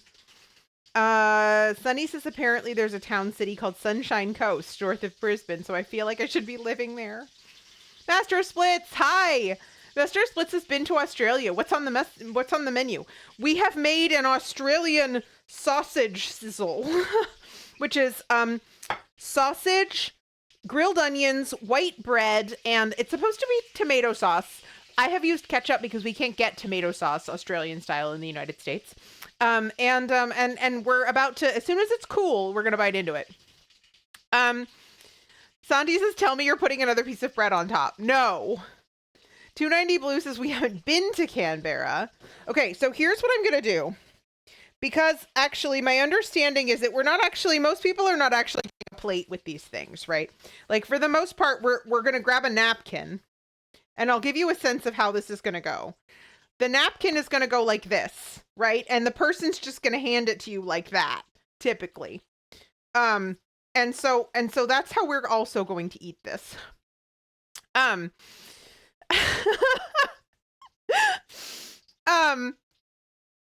quick tip: Brisbane and Canberra. Okay, thank you. Whoopsie says I can't sleep now. I'm here to gatekeep food. Sandy says do not eat that as a toast. That's a crime. It's not toast. It's just bread. It's not toasted. There's nothing toasty about it. It's just plain untoasted white bread. This is its own thing. I need to move my mic because I don't think I can fit this thing in my mouth around my mic. Prashit says, from what I understand, one grabs a giant leaf from a local bush and uses that to hold the sausage. I know it upsets you to see that. All right. Okay. Are you placing the sausage in an angle? Look, this is how I did so much research. And it has to go in an angle, which makes sense because then it's like more because then the sausage is more the length of the bread, right? If you try to do it the other way, it's just going to stick out both ends. Right. And it also kind of gives you a more like convenient little carry. I need to turn these off. Hold on. Let me go to just chatting for just a second. These are the other cameras are in my way and driving me nuts. Oh wait, hold on a second. This is what I have buttons for. Okay. So, do you guys see like how convenient a little carrying case this is? Because if it were not, I see the reason for it. If it were not like this, then you would be like sticking your finger in your tomato sauce or ketchup in this case. Okay, here we go. Oh dear.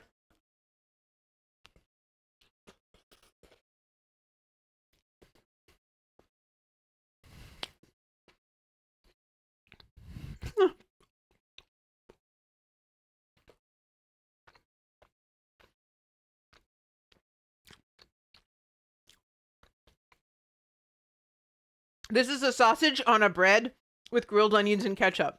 It tastes exactly like you think it does.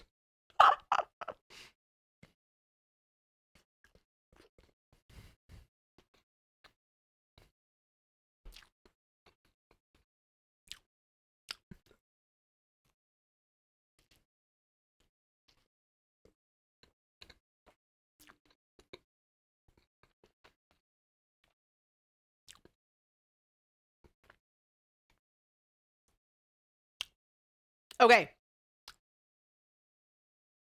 Now that we have done as close to a traditional thing as we can get. Brigitte, you're not having sausage and bread for dinner. And this is trust me, if you're not going to eat it with a knife and fork, this is 100% the correct angle. Sausage eating ASMR stream. Now here's my question. Because in the United States, for example, you will get like fancy hipster joints that do. Sorry, I have onion in my teeth. that do obscenely elaborate things to hot dogs, for example. So like your basic backyard hot dog, in my opinion, hot dog bun, pickle relish, mustard, dill pickle relish specifically, yellow mustard, and raw chopped green onion. Okay? I mean raw chopped white onion. That's my own personal backyard hot dog. However, you will get people who put all manner of other things on hot dogs, okay?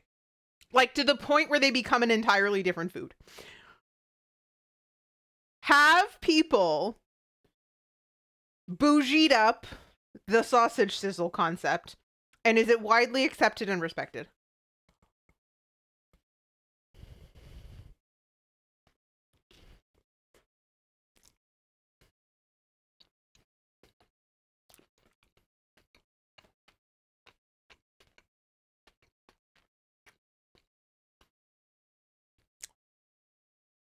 No cheese. 100% no cheese. If you're going to do a chili dog, if you're going to do a chili dog, then hot dog bun, hot dog, yellow mustard, chili, cheese on top.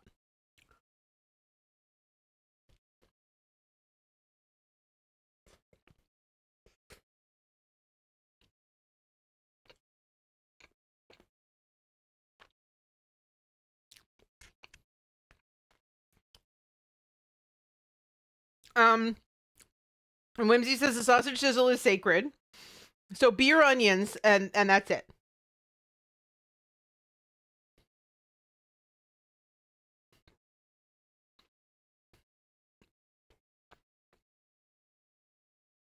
And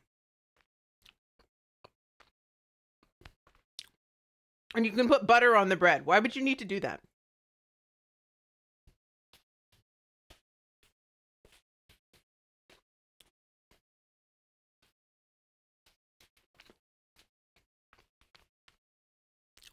I approve of the concept. I like the bread. And here's the thing. I think Grog would prefer this idea to a traditional hot dog. For him, there's too much bun. Like there's too much bread. I think if he were to have a hot dog like that in like a single piece of bread, he would be way happier.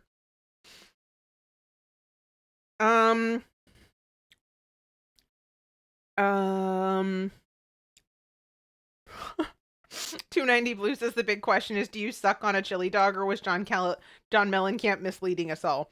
No, you have been misled. Whimsy says you put the butter on the bread to stop the sauce soaking through. That makes sense for something that's a little bit runnier.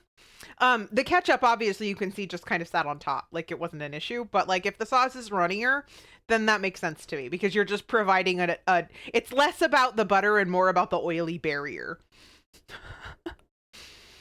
Rashid says there's definitely too much bread to hot dog in your American hot dog. Yeah, so I now personally, if and this may be as a result of the lack of seasoning in the English banger, and there may be more season. It seems like there's like allspice and all kinds of paprika, all kinds of interesting things in an Australian sausage that I did not have in mind. But I would put way more onion on it. That's just me. Like I put what appeared to be the correct amount based on the pictures that I saw. Like a decent amount, but not like a lot, right?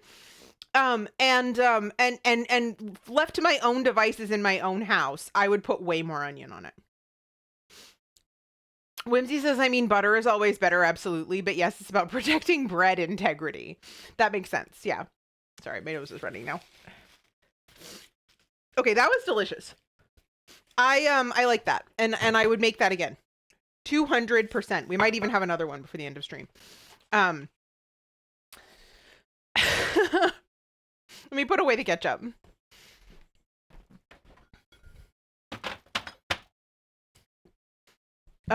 Whimsy says you can absolutely go hog wild with onion if you would like. That would be fine. 290 Blue says you can have my onion, then I don't want it. Oh no.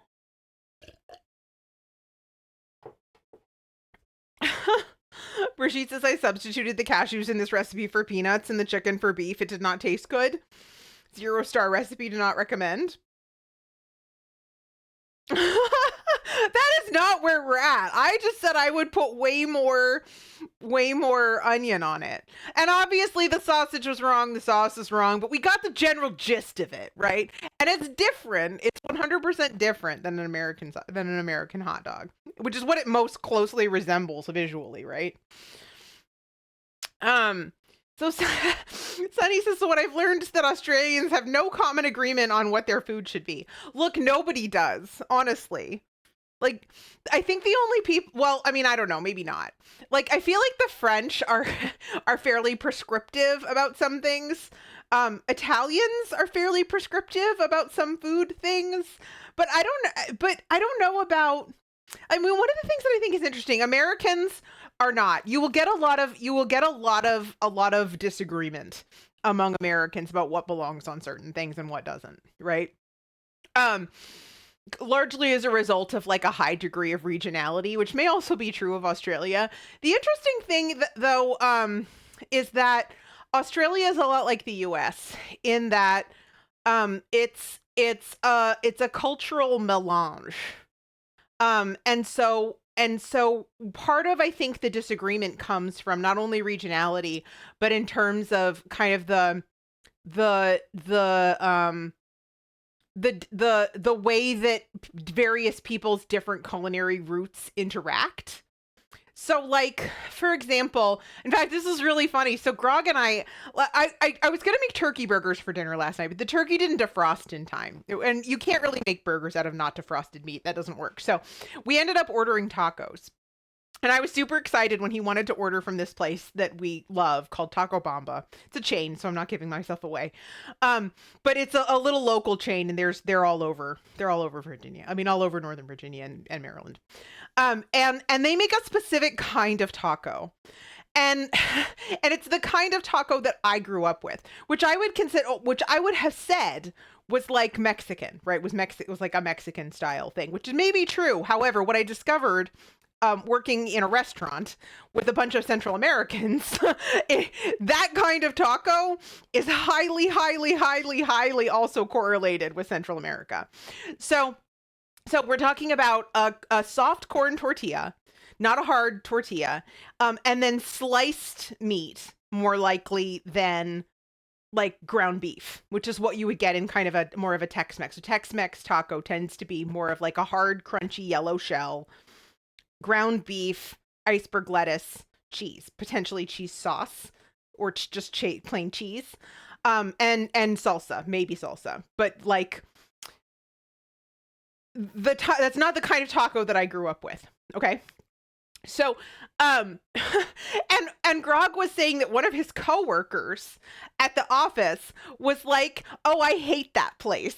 They don't do tacos right at all." And I'm like, "Huh." And I think the deal is based on the places that she does like that are local. She's looking for a much more Tex-Mex style, which I think is interesting. Let's see. Brigitte says I substituted the bread for toast and the sausage for beans. Whimsy says, no, what you should learn is that I'm totally correct and always trust Whimsy. That also works. Arcadia says what goes in chili, lights blue touch paper and runs. Yes. There is substantial disagreement about whether beans belong in chili. That's a thing. Abby wants to know if I got a chance to try the Nepalese place yet. I did not. I did not get to do that. Believe me, you will be the first one. I will not be able to keep myself from telling you all about it. In fact, I will probably go with literally a list of things that you told me to get when we go.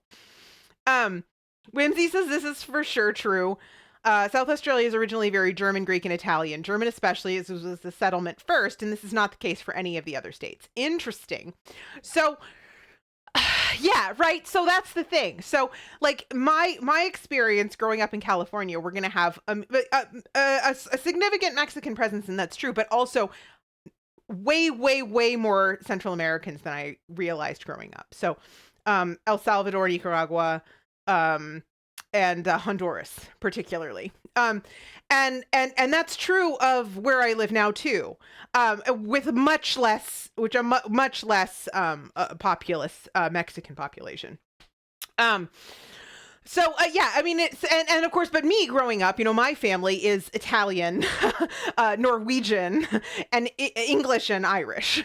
Okay, so like that's within a set of four grandparents. Okay, right, like so that's my father's mother and father, my mother's mother and father. Maybe you could argue that's going out to great grandparents, maybe great grandparents. That's going out to like 8 great grandparents, but for the most part, English, Irish, Italian, and specifically Sicilian and Norwegian.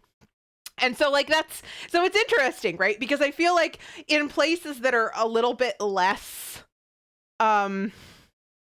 intermingled, you might get a little bit more emphasis on like agreement across things. I don't know. It'd be interesting to find that out. Let's see. So, Abby says April 13th, I think, is Nepalese New Year. Year 2081, so you could go for that. Hold on a second. Let me, actually, you know what? I could just do it here. Remind me. April 13th, question mark, Nepalese New Year. We'll double check that because you have a question mark there. But we'll find out. We'll find out because I'm curious about that. That would be a really good time to go. Des says depends on the chili. Chili for hot dogs equals no beans. Other chili equals beans. I actually agree with Des on this, personally. Abby says me with my 142nd generation of Nepalese. So this is an interesting question then. So Abby, in terms of like Nepal, I was thinking in terms of Europe, but like in Nepal, if you were to say, here's a specific dish, make this dish for me, without giving like a list of ingredients or like a specific preparation method, would you get a substantially similar result from family to family, region to region, cook to cook? Or would there be a high degree of variability based on like other factors? Oh, ad break. Hold on. We will be right back.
of dog is he? He's French.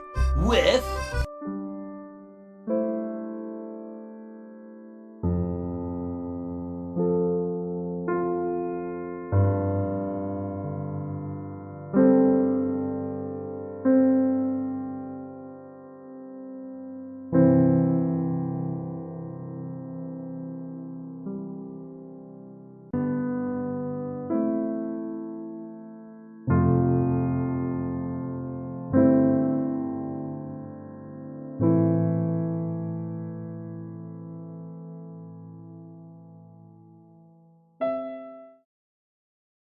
All right. Welcome back.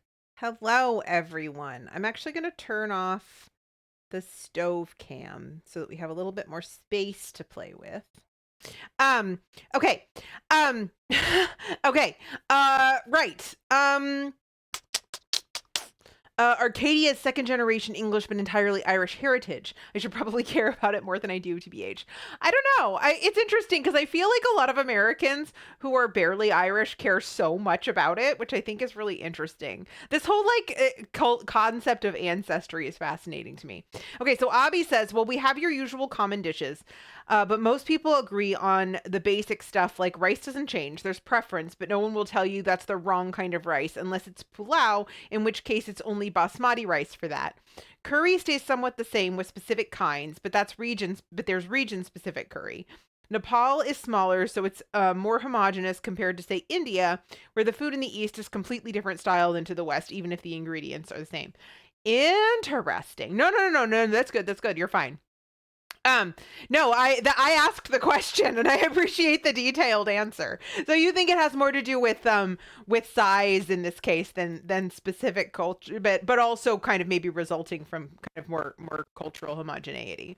Yeah, so that was what I was wondering about, because I feel like there are going to be, like, in terms of regional variations, I feel like in the United States we have a lot of different kinds of climates, and I think, like, not so much anymore, right? Because people don't eat very seasonally anymore, but like historically, I would think that where you live and what you can get in that place is going to determine your diet a lot more than it does now, right? So like in California, you still have a fairly high emphasis on fresh produce, right? So like, I mean, while that's not necessarily true of everyone, like I feel like that's a huge thing, right? Whereas like, for example, like, well, let's just say, like, I'm just going to use Pennsylvania as an example. Pennsylvania has a really strong Dutch and German heritage. And so you get a lot of kind of more like preserved foods that are being served there and liked there and made there more than we do in California, with an entirely different heritage, right? So so I think it's, but I think it's also reliant on climate, right? Because Pennsylvania is a lot colder and you can't grow things year round the way you can in California. So I think not only does it make sense in terms of like the cultural aspect of it, but also in terms of the geographical aspect of it. But this is entirely non-scientific. Okay, so Abby says we traced our heritage back to Muslim Persian artisans way before Nepal was even a thing, that moved to Nepal and changed to Hinduism and switched to more administrative roles. Abby says, yeah, for Nepal, it's very much because of size. I see. Arcadia says, I think American focus on heritage is maybe because it's comparatively such a young country. The joke is that the British think 100 miles is a long way and Americans think 100 years is a long time. Yeah. So Sunny says, that's really cool. My aunt looked up our heritage and apparently we're related to Charlemagne, but it's in part it's cause for a while only titled people / nobility had their family tree tracked. Okay, interesting. Abby says, yeah, like my favorite curry is a bamboo curry with black-eyed peas. It stays the same from the northern part of the country to the south. Yeah, that's the kind of thing that I was curious about. But your hypothesis is that has more to do with geography than it does to do with culture. Makes sense. Okay. All right, here we go. We are ready for pineapple fritters. I'm so excited about this. Okay, so this was presented to me as a thing that you guys also have in the UK. And so the UK folks can probably help me out a little bit. This is not something that we have in the US like at all, I don't think. When someone says fritter to us, generally we're going to think of a pile of dough with chopped apples in it that is fried and glazed in a powdered sugar glaze. Okay. So typically when you say fritter to an American, that's what they're going to think of. They're going to think of a pineapple. They're going to think of an apple fritter, which is a donut. It's a type of donut you buy it in donut shops. Now, there are a lot of different kinds of fritters, right? Like there's savory fritters, there are sweet fritters.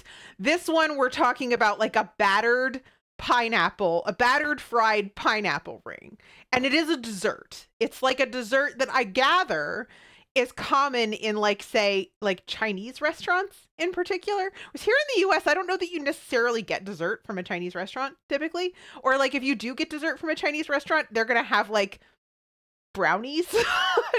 Like it's like takeout, like generic takeout dessert rather than specific Chinese dessert. If you go to a good Chinese restaurant, you'll get Chinese desserts, but that's not what I'm talking about. I'm not talking about good Chinese restaurants. I'm talking about cheap takeout restaurants. Let's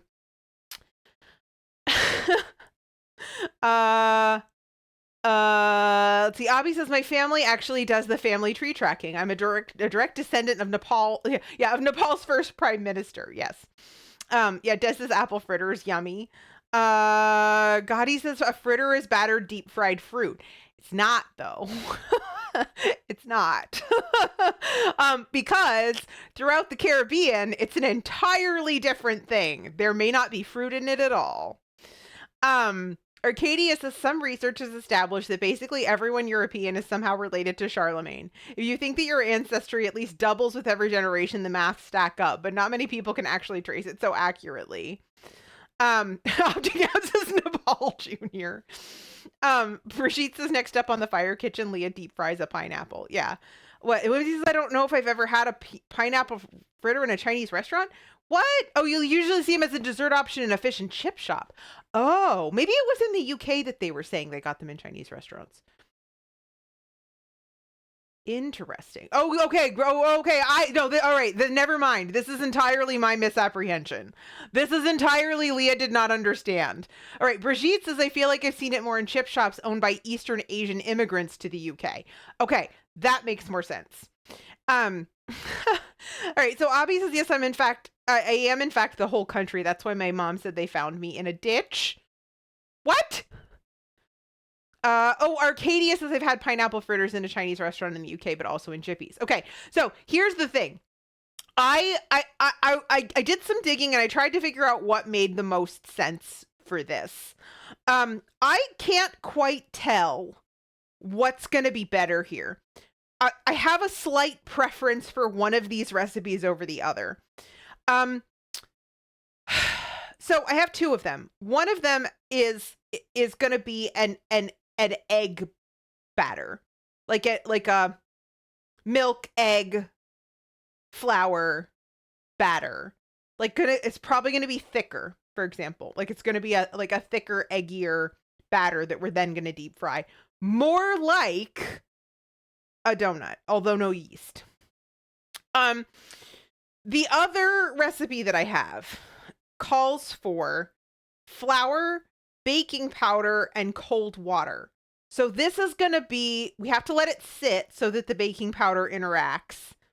And this is probably going to be like a lighter, crisper batter. So this is going to be more like a fish and chip batter than like a and I'm saying donut, but it's not. It's like broadly donutty.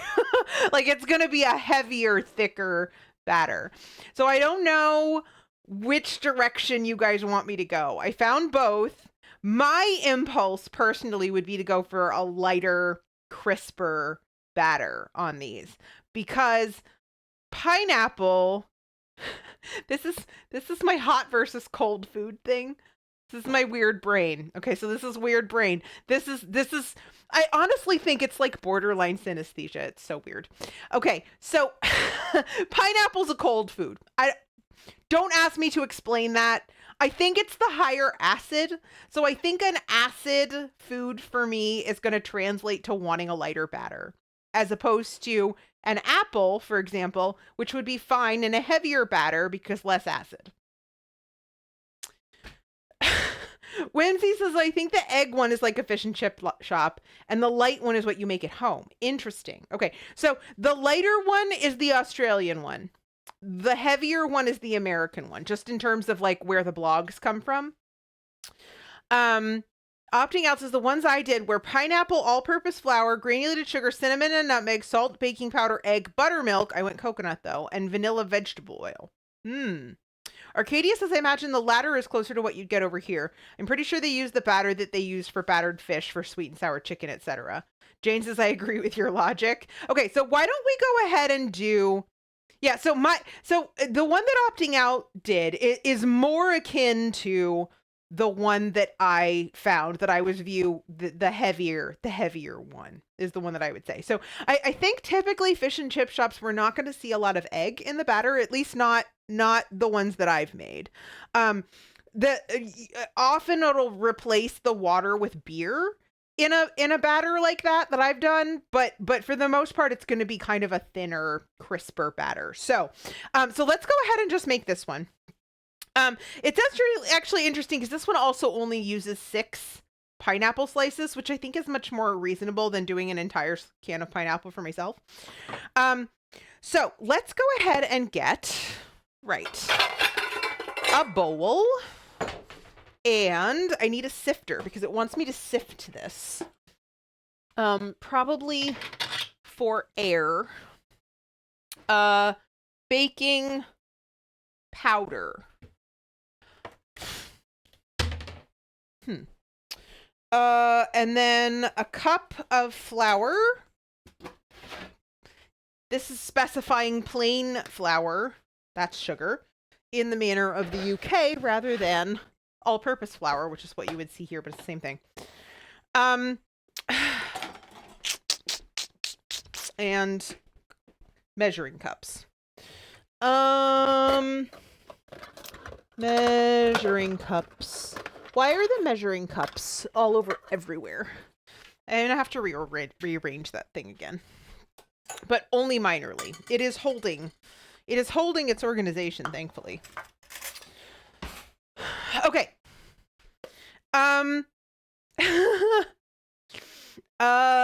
Whimsy says you could also do that. That's totes Australian. Opting out says if you do the style that I didn't do, then we have a point of comparison. Excellent point. Santi says I'm gonna have to leave. Have a very good stream, everyone. Thank you, Santi. Really good to see you. Thanks for coming by. I hope you have a great rest of your day. Whimsy says I totally just unironically said totes like it's 2011. I totally unironically said cheeks in a stream last night. Like not even just being funny and trying to pretend I was Gen Z. Like completely seriously said something was cheeks. I have been assimilated into the Gen Z Borg, otherwise known as TikTok. Okay, and we're gonna need a little bit more flour in a bit. And then 2 teaspoons of baking powder.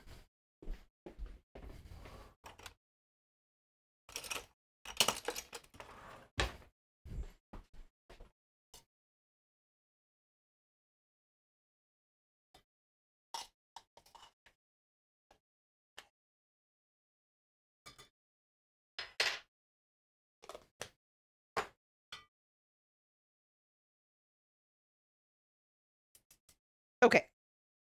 And then 1 1/4 cups of cold water. Cold water.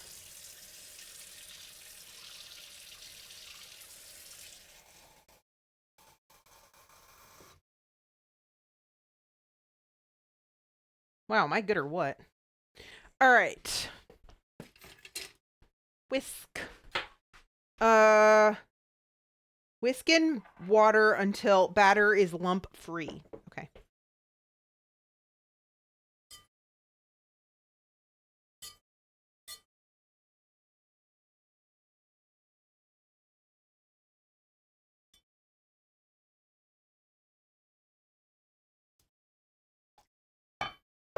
Seems like an awful lot of water. I'm going to stop for just a second and whisk this and see what we end up with.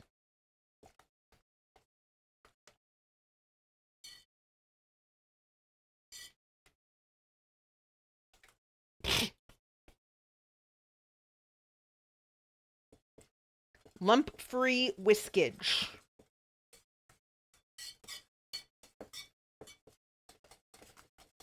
Okay, so this is kind of like a pancake batter consistency, which is maybe a little bit thinner than I was expecting, but that's like close. Okay, lump-free though. With pancake batter, we don't want lump-free. We want a little bit lumpy still. So I'm just going to keep whisking this just a little bit.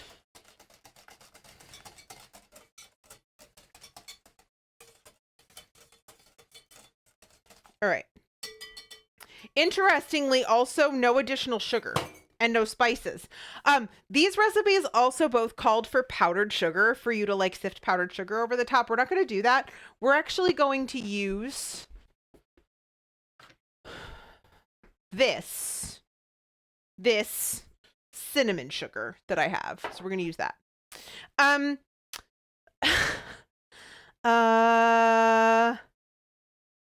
Jane says I'm not on TikTok anymore. Are you not?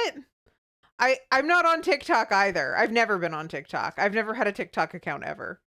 Hi, Blank. How are you? The names on the fridge are people who donated to the charity fundraiser that I did at the beginning of the month. Because I was back and forth from the kitchen to the living room that day, I said I was going to leave them up for the entire month of March. So we're going to leave the names up for March, through March. That's just, yeah, like I said, everybody that donated to the fundraiser. Opting out is not sprinkles. Your commitment to using sprinkles is wavering. I mean,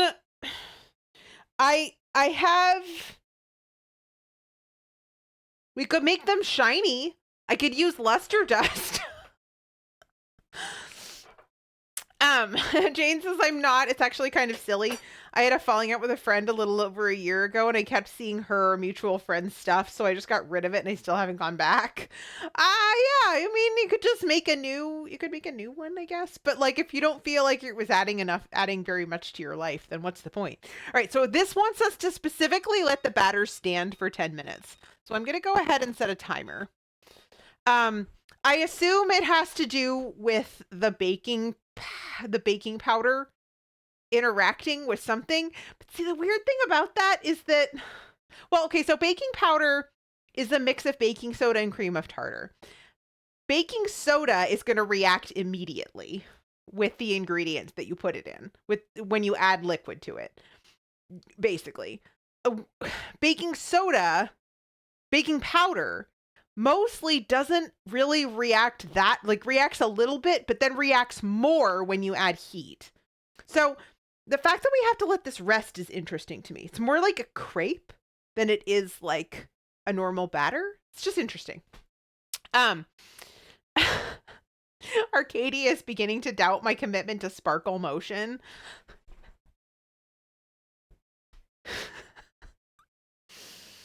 I didn't even put a little bit of sprinkles on my sausage sizzle. I did not. It's true. It could have been a sausage sparkle. It could have been.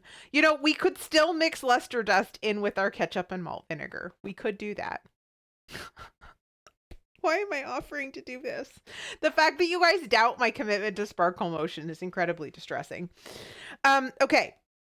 Drain pineapple and dust in plain flour. Okay. Drain pineapple. How do I drain a pineapple? I don't actually know. You know, I don't even know that I've ever bought. Oh no, that's not true. You use pineapple rings for pineapple upside down cake. So I have bought pineapple before, but you typically use the pineapple juice in the batter in that case. What am I supposed to do with the pineapple juice?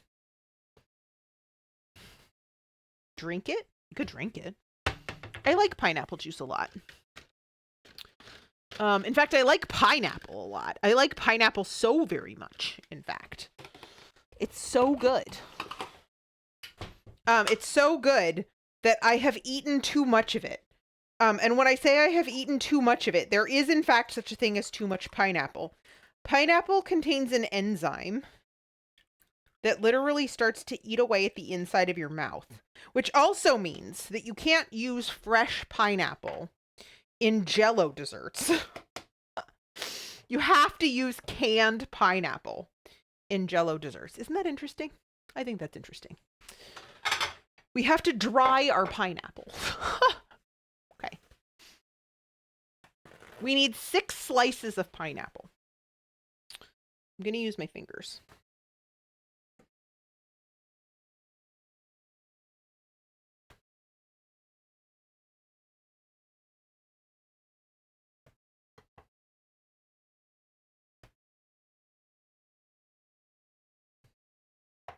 Okay, so 6 pineapple rings is almost an entire 20-ounce can of pineapple, as it turns out. There's like maybe 4 more? There's maybe 4 more in here. So, I don't know. We'll see. I'm going to open this and pineapple juice is going to go everywhere. Why did I use this container? I'm just going to set all of this aside and deal with it later.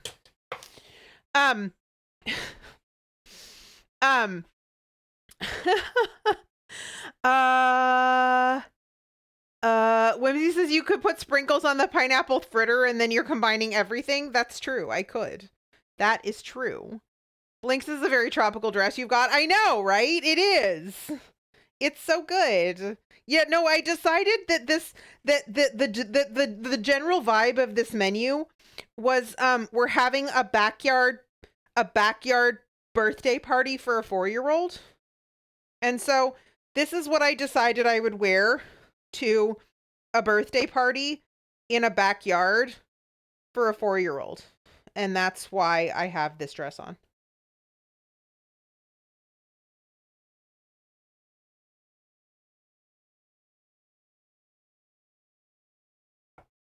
I'm not entirely sure how you dry a pineapple ring, given that, like, you can't really, like, it's wet all the way through. Do you know what I mean?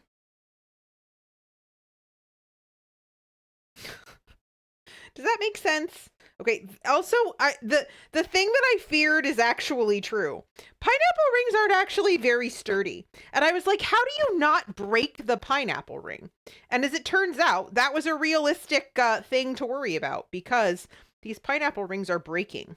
You must handle the pineapple rings very gently. Okay. Make a cocktail. I'm sure Grog will later, yes. Whimsy says also, yeah, drink the pineapple juice. Making a cocktail is perfect for it. Or the pineapple will eat you back. It's true. Yeah, I've eaten by pineapple many a time. I have also eaten by pineapple many a time. Sunny only likes warmed pineapple because I hate the being eaten alive feeling. Yeah. So, Whimsy says thicker pineapple rings is the answer. They don't really break apart easily here, so that's interesting. Yeah, I don't know if they just do something different in the processing. I'm not really sure. It's definitely and obviously I could have gotten fresh pineapple, but the recipes all called for canned pineapple. So I got canned pineapple. I need a half cup because it wants me to use half a cup of flour to dust these.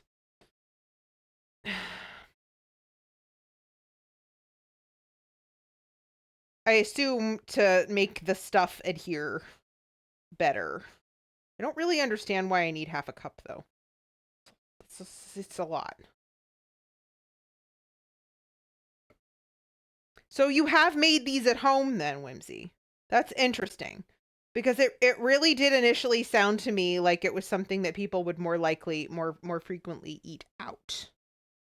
It's just like a lot. It said to dust it with half a cup of flour, but half a cup of flour is a lot of flour for 6 pineapple rings. We're just going to leave it. Okay.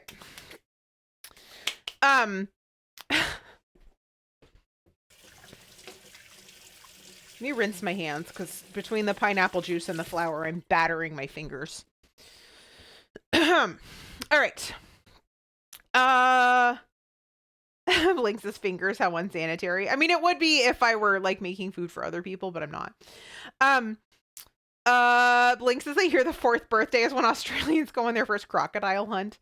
Whimsy says thicker pineapple rings is the answer. They don't really break apart easily here, so that's interesting.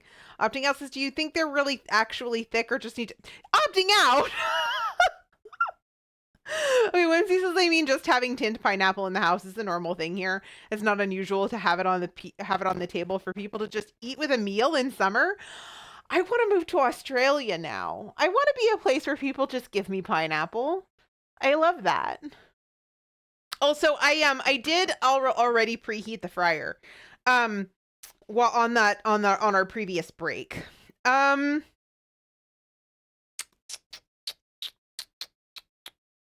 of these recipes say.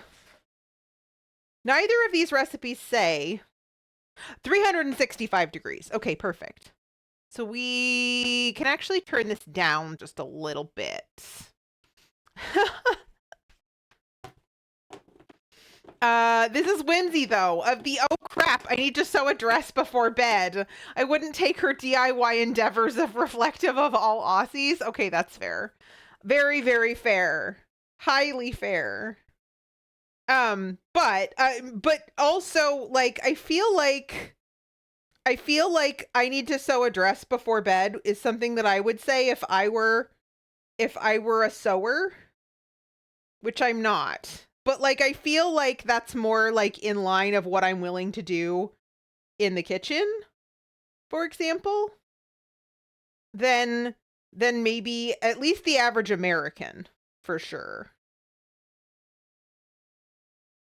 Yeah, see, this one is entirely broken. Should we just get another one? I don't know.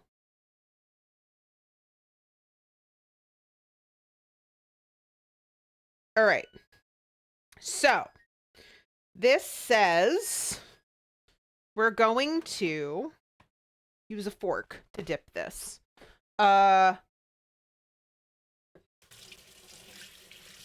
Maybe 2 forks? Maybe 2 forks. Because I feel like if we use 1 fork, they're going to fall apart. Yes, yes, yes, I hear you. Shut up. Okay. Sunny says one of my Aussie friends has a pool, and I joked I'd move in just for that. Sunny says Whimsy's my Aussie equivalent. Yeah, I definitely don't do the dress thing, but all right. So how are we gonna do this? I think we can probably only fit one of these in here at a time. So let's go ahead and just one. Like 2 of these in here at a time. I mean, did I say 1? I might have said 1. I meant 2.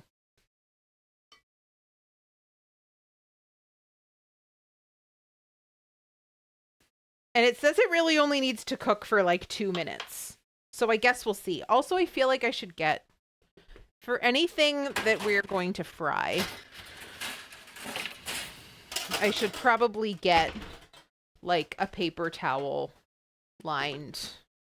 That's not ideal. Maybe we'll put this over here and this over here and this down here because we don't need it anymore.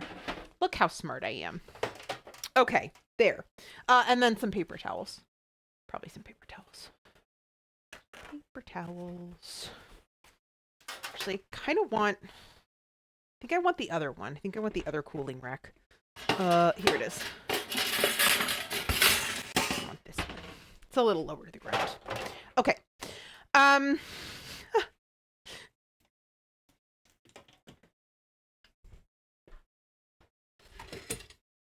Opting out wants to know if Whimsy picks fights with the ocean. I don't know. Whimsy seems fairly okay, this is stuck to the bottom of the basket.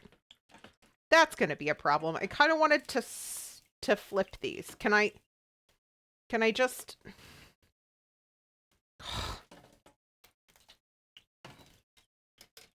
Yeah, it's completely stuck. Super stuck. Okay, well, we're just going to wait for it to fry a little longer then. Whatever. I'm going to close that. That's a future Leah problem. Whimsy says, I have for sure done this before. Maxi dress with big sleeves a day and a half before a wedding, that kind of thing. We're indeed kindred spirits. Whimsy says the ocean knows what it did. Durdle says command unstuck. Hi, Durdle.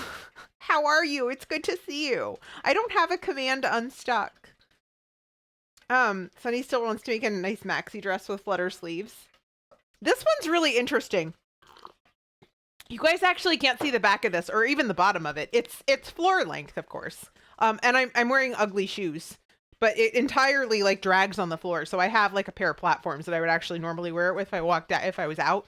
But like it it has a tie. So the tie is here, but the tie is attached inside the dress. So it actually like the tie comes out through the sleeve, and then you pull it around tied in the back. So this is like there's like a little teeny bodice part right here, and it's gathered right here, but the little tie comes out the armholes. It's a really interesting construction, which is why it lays the way it does. Dirtle says, I think you should have a command unstuck for situations just like this. How are you going to unstuckify the thing that is stuck? That is fair. I am wearing ugly shoes. So this is definitely not getting as brown as I would have expected. But then again, it's only browning the flour, I guess. So I don't know. Like a caftan? Yeah, I mean, definitely, for sure. But I didn't realize that the whole coming out the armholes thing was a thing. And when they handed it to me, it wasn't like this. So I had to like fish them out. I was like, how does this work? It's like me coming out of a dressing room half dressed. Like, how does dress fix? Okay. So let's go ahead and pull these out. I think I'm going to try like this.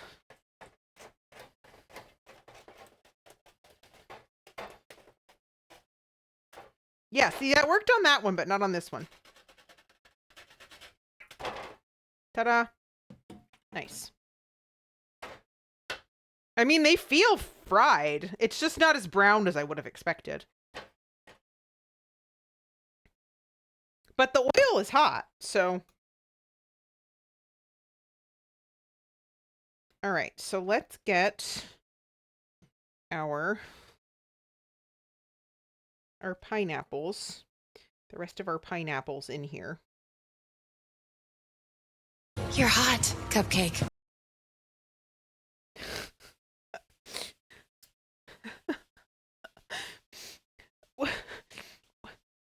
Turtle says, look, my command, your command worked, precisely. We didn't have cupcakes today. We specifically determined today that fairy bread is superior to cupcakes. Interested if you in fruit or dessert. Watchdog, hi. Thanks for the raid, friend. How are you? I didn't realize you were streaming today. Anthony, hi. Also Shinji, hi. Oh, it's a double raid. I see. So Watchdog and Shinji were playing Fortnite together and you guys were both streaming. Amazing. Watchdog says I wasn't supposed to this morning. You co-streamed. That's so fun. Well, welcome to here. Y'all, Watchdog and our friend Shinji here are people that I met through a raid. Shinji raided me. And they do play Fortnite together. They are very, very, very funny together. They tend to duo it up in Fortnite with the sometime addition of Anthony and other people. But if you enjoy Fortnite, I highly recommend that that you follow either or both, preferably both of them, because they're very funny and sweet together. Yeah, if you are new here, I'm not sure there's anyone new, but you never know. I'm Leah Fireheart. I do a lot of cooking here on this channel. Oh, I forgot to sprinkle my cinnamon sugar. Gosh dang it. Okay, you're supposed to do this while this is hot. Just cinnamon sugar all over these. I'm making pineapple fritters. Have you guys heard of this? This is like, obviously it's a thing in Australia and the UK, but it's not really a thing here. And so, yeah, I'm enjoying the concept of this. How did your games go? How did you win any? Anthony says, sorry, I was super late. I had PT early today. You're doing PT too? I'm doing PT for my shoulder for this one. This one's broken. I mean, it's not broken. It's just, it doesn't work properly and needed treatment. You don't have to say what you're doing PT for if you don't want to, but I'm curious. Also, hi T, welcome to here. Whimsy says it will still taste good, but it will fall off more easily if you add while cold. Yes, yeah, it's better to put it on when it's still warm. Shinji says it's ranked. We got our arse kicked. Well, you're pretty high rank at this stage, though, right? Like, I know you're like, are you platinum or diamond or I don't know what Watchdog is, and I don't know how. Does it determine ranked based on the lower ranked person or the higher ranked person? Brigitte says I feel like losing is integral to everyone's Fortnite experience. That is very, very true. Watchdog says I don't think so. Not today, anyway. Ranked today. Oh no, yeah. So no Wednesday. That's okay. That's all right. You're doing it for your left and right ankle. So yours is also joint related, but not at all the same problem. Let's see. Durdle says Brigitte losing is integral to everyone's experience. Period. Yes. Is that? I mean, it's definitely it says to fry these for 2 minutes. I'm just thrown off by a color that I don't expect. Like I expect it to be darker colored, but that's okay. It's all right. This is okay. Let's just, and it keeps getting stuck to the bottom of this basket, which is also equally irritating. So I'm just like rubbing it with the stick so that it, yeah, anyway. More cinnamon sugar, and then we'll go about these last 2 pieces. So are you supposed to eat these warm? Presumably you're supposed to eat these warm, but not like hot, because the pineapple's going to get real hot, right?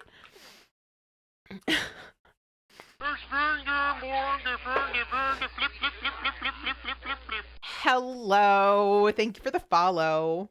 Yeah, so these are pineapple fritters, which I gather, yeah, are and I'm super excited to try these, but I'm gonna finish frying them first. But yeah, Shinji, Watchdog, if any of you, if either of you or any of the friends that you brought over need to take a screen break, grab water, grab food, take care of other members of your household, then please, this is the one I'm most worried about because it's the least, it has the least structural integrity. So we're doing this one last. Then please feel free to leave a little lurk and go deal with those things. Otherwise, we would love to have you stick around for this. I'm making an absolutely unholy mess of this. This is fine. There's so much batter left over, you guys. I think probably I'm just going to go ahead and fry up those other 4 pineapples, but I'm not going to do it now. I will do it later. After stream. Because I'm getting tired. Okay. So, these are going to be warm, but hopefully not hot. Also, hi, Green Mullet. Nice to meet you. I love cooking, so this is great. Oh, this is amazing. Good. Right. So, I'm Leah Fireheart. I do mostly cooking here on this channel twice a week. I also do gaming. I'm playing Hades on Fridays right now, but I also play some Fortnite and other things depending on the day. It's really nice to meet you. Durdle says cinnamon sugar is one of the best inventions we've ever had, if you ask me. Speaking of which, I should make French toast one of these days. Yum, French toast. Anthony says, I'm going to go play some Fortnite. Take care, Lee. I hope your cooking goes awesome. Take care and be safe. Thank you. Thank you. Thank you, Anthony. Good luck. Kick some Fortnite booty. Durdle says you're warm, but hopefully not hot. Cupcake. Yes. Okay. This is warm, but not hot. I'm going to eat it. Oh.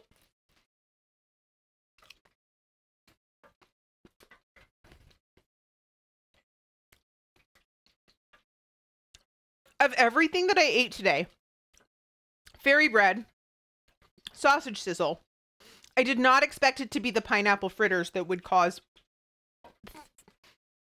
snackies for later in my cleavage.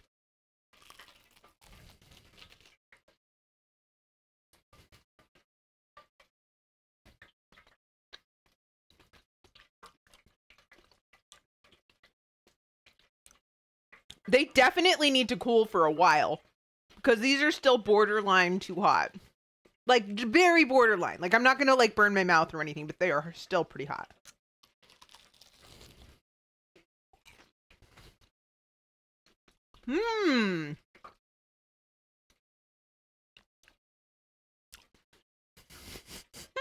Turtle says you're borderline too hot, Cupcake. Green Mullet says, pineapple fritters are so good. So you live in a place where you have these? Because in the United States, this is not something that we do. I've never seen them before. But I agree, they are delicious.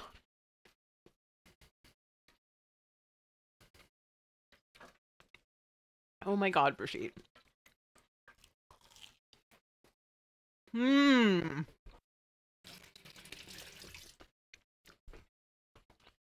You live in the UK and you've made them before. See, that seems to be the general experience that that folks in the UK and Australia have had them and that Americans have not. However, these are so easy. I mean, if I weren't streaming, I'm trying to unstick it, and that's just not a thing that's happening. If I weren't streaming, like this probably would have taken me 20 minutes. Like, talk about a really fast dessert. And delicious. And interestingly enough, okay, so when I looked at this recipe, I was like, I don't feel like this is very healthy food, okay? Interestingly enough, though, fairy bread, not as sweet as I was expecting for a piece of bread covered in sprinkles. Like the sprinkles themselves are sweet, obviously, but like with the bread and the butter. And I mean, I don't know if you're supposed to use salted butter. We typically buy salted butter, so I used salted butter. But between the salted butter and the relative amount of bread vis-a-vis the amount of sprinkles, not terribly sweet. Not terribly sweet. The sausage sizzle. Here's the other thing, right? So sausages, not quite the right sausage, same bread, onions, obviously not sweet. Apparently ketchup, tomato sauce, the Australian, I don't want to say version of ketchup. Like they have ketchup in Australia, but they also have this thing called tomato sauce, which is definitely not ketchup. It's some different kind of condiment. But it's roughly approximated to ketchup. So that's what I used because that's what I had. Less sweet. And then these pineapple fritters. This is sliced pineapple and pineapple juice. So these aren't in syrup or anything. But the only other sugar besides the natural pineapple sugar in this version anyway is the cinnamon sugar that's just on top. And so what's interesting to me about that is that this kind of results in a dessert that's less sweet than I was expecting. Just based on kind of looking at this menu, I had kind of decided that, you know, this was the thing that was going to kind of inherently also appeal to a younger demographic. And by younger demographic, yes, I mean 4-year-olds.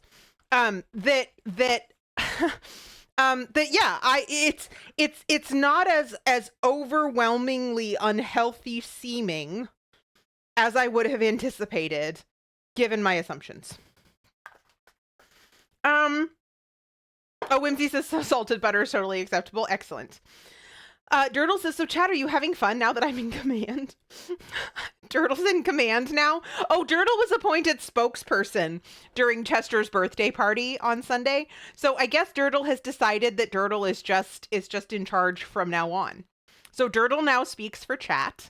Durdle was not duly elected. Durdle was more decided by reasonable agreement to be the spokesperson for chat. In Russian democracy style, has decided that means that Durdle is the spokesperson for chat into perpetuity. Durdle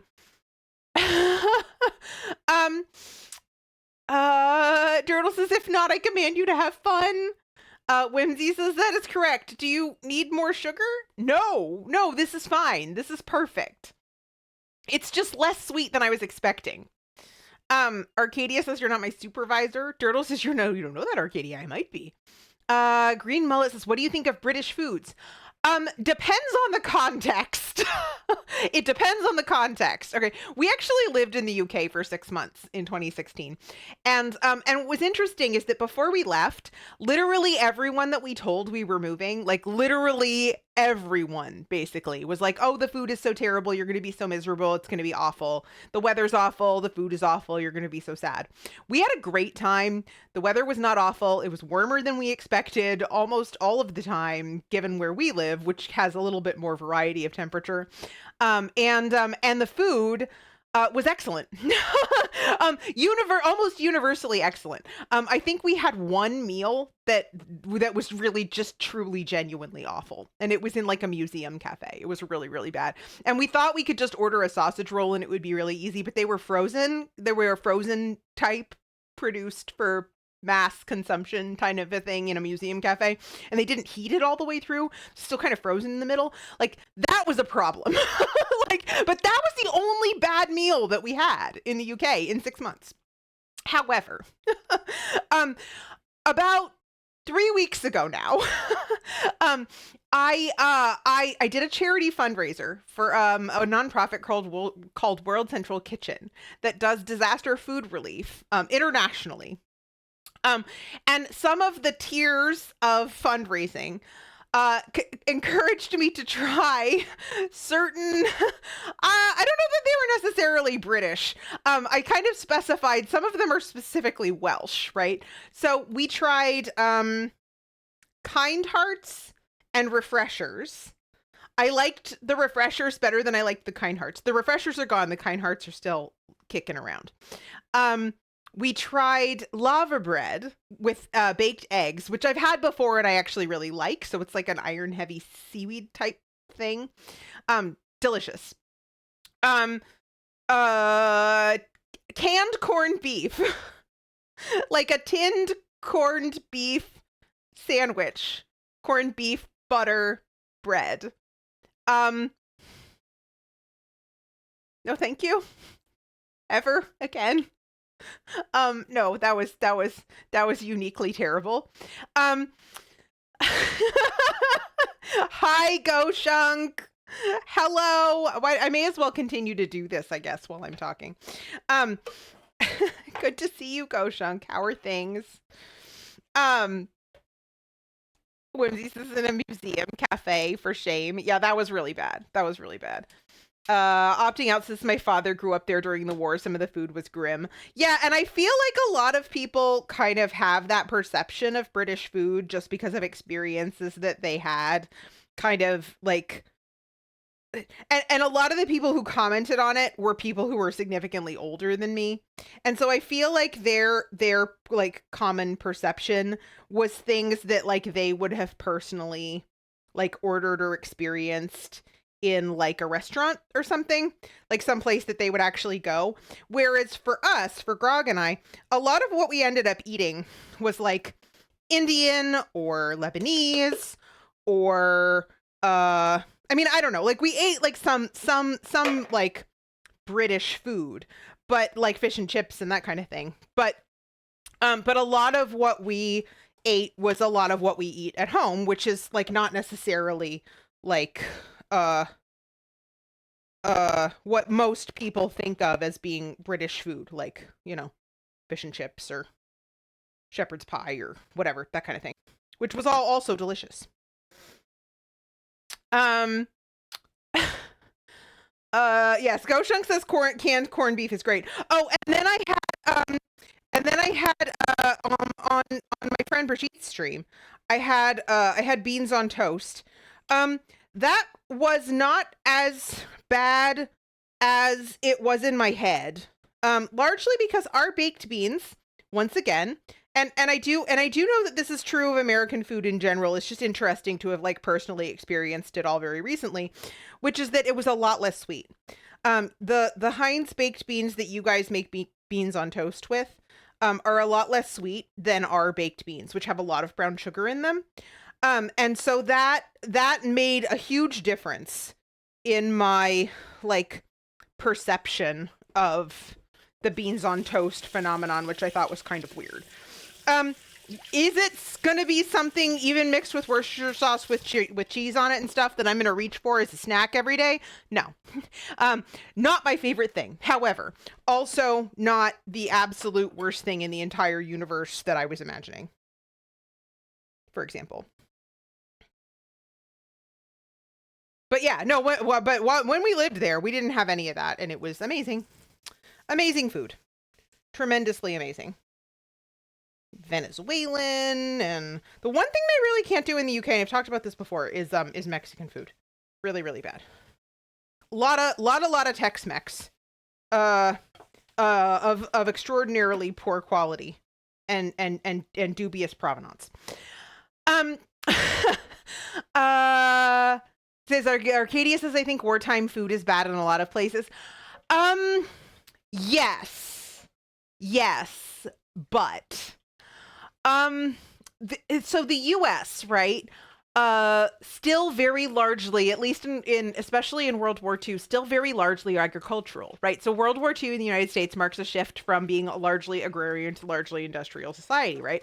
So what's interesting about that is that I feel like a lot of people still had their own means of acquiring food. That is not true in the UK just because of the vast amount of land that we have here. And so I think wartime food in the US, while it's still like you're going to get substitutions, like when you look at books, when you look at cookbooks from the 1930s and 40s, 30s because of economic depression, 40s because of the war, you do see a lot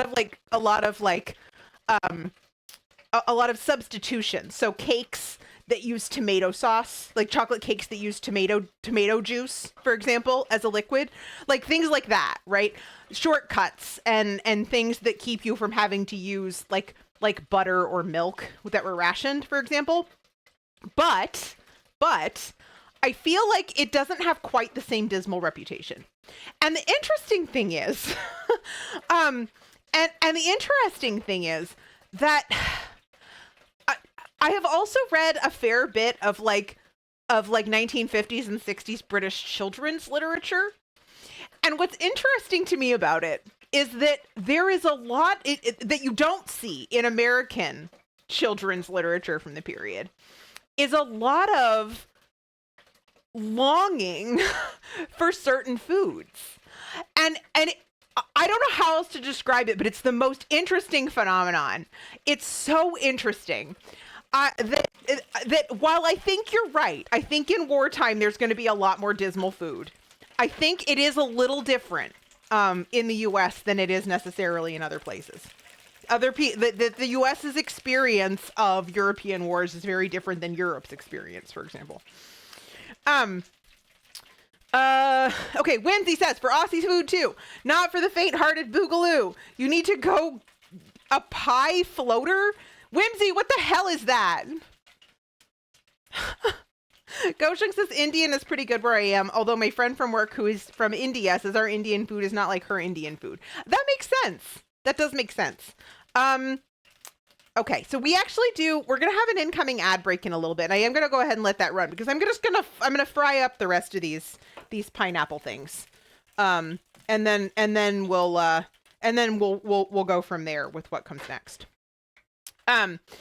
Durdle says, here, Brig, you're in charge again. Nothing bad happened while you were gone. Certainly nothing that was my fault. Yes, agreed. This is so stuck.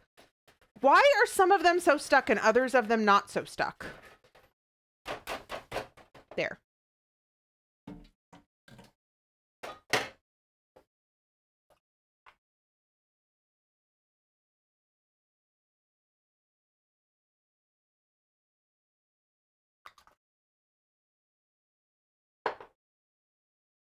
Brigitte says a pie floater is a pie in gravy. Whimsy says a pie floater is a meat pie that is submerged in pea soup.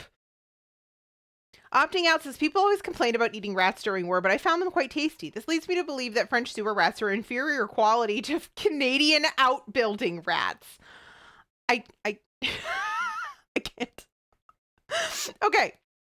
All right, so we will talk about pie floaters in a minute. In fact, literally, actually, 3 minutes. Because I'm gonna go ahead and go to our final ad break of the stream. This is what keeps the stream ad free for everyone, whether you are subscribed or not. You will not miss anything except a bunch of clips.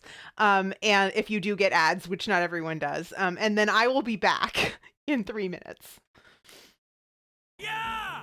Let it out! Let the disco happen!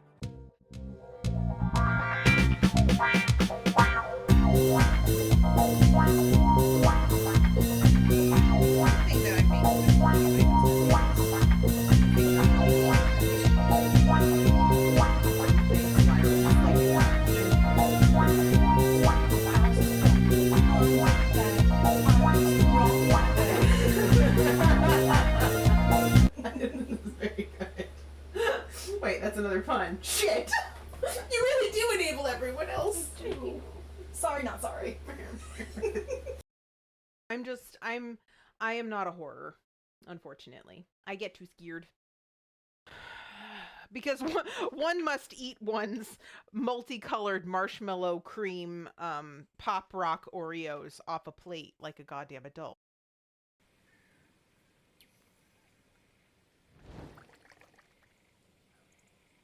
Do I need to be closer to the camera for this? Hold on. Okay, look.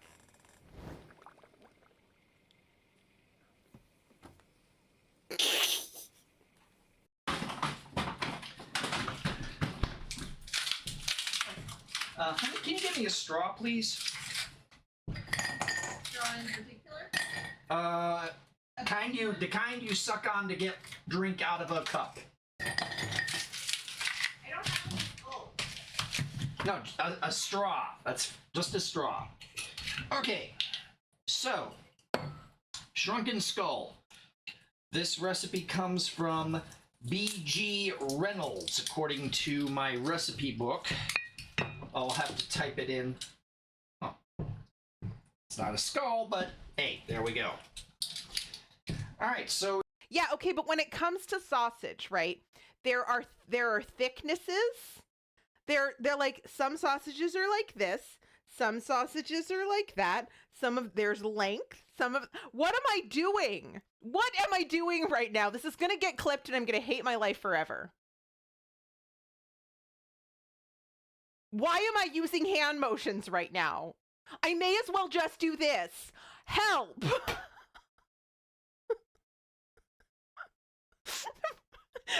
Hell, you guys. I just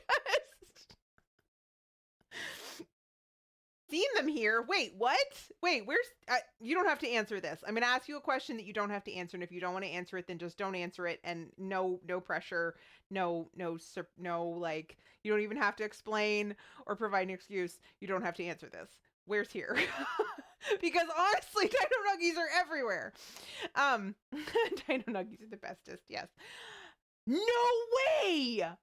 You're from Newfoundland? Wait, are you actually from Newfoundland? Glory says you can beat your booty. I'm gonna clip that now. Oh gosh. If I drop something on the floor.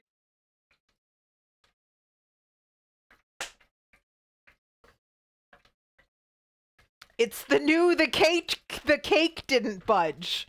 Except it's so much worse. I might actually have to delete that. That might actually be against TOS. But obviously it isn't sexy. Like, the reference isn't sexy. It's just, I don't know. What is wrong with me, honestly? Honestly. Okay, that still needs to, like, fry for a little bit longer. Whimsy says it's about actual sausages. It is about actual sausages. And I think it's pretty clear from the clip that we're talking about actual sausages. But, like...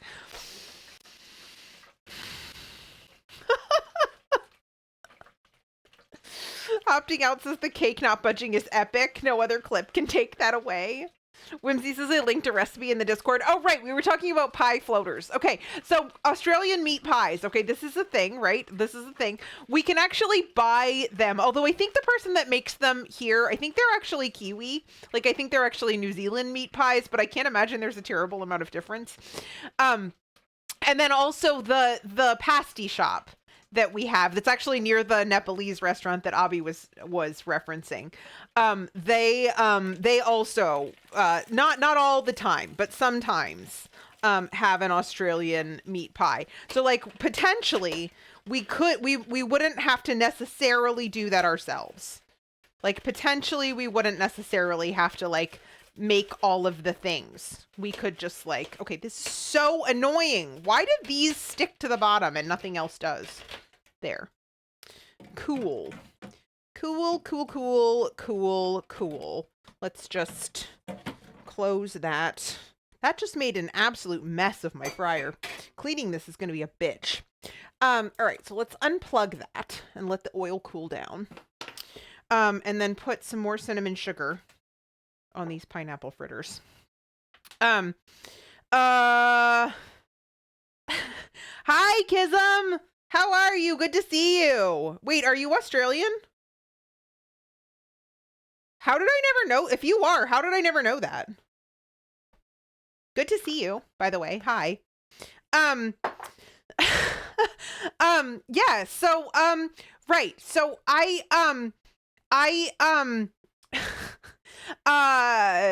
made fairy bread. I literally made fairy bread. We made fairy bread for snack. And then we did a sausage sizzle. Oh, wait, in fact, you know what? The sausages, we couldn't get the right kind of sausages. They just don't exist here. So I'm going to turn on the stove cam and you can see what we did, which is not the same. Okay, these sausages are wrong. These are English bangers, but I had my choice of English bangers or like American hot dogs, and there's kind of nothing in between here. So we did a sausage sizzle, and these are pineapple fritters. So we just finished up making our pineapple fritters. I'm gonna have another one.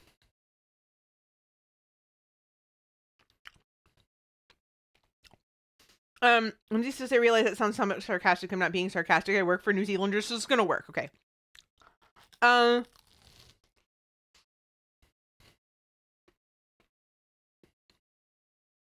Bye, Jane. Jim says, hang on, there's a good clip about the sausages. Jim, I hate you.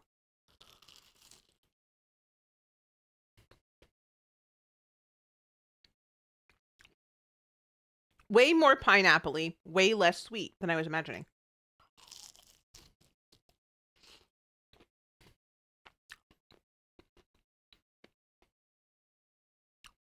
You're a Dutchie!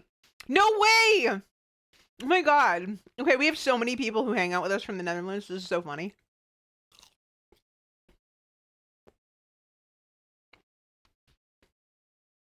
Our friend Nether was here earlier. Sunny's been kicking around. I don't know if Sunny's still here. Sunny might still be here. But Nether's probably moved off to greener pastures. I'm gonna put because Nether was literally here first when we literally here first today when we started the stream.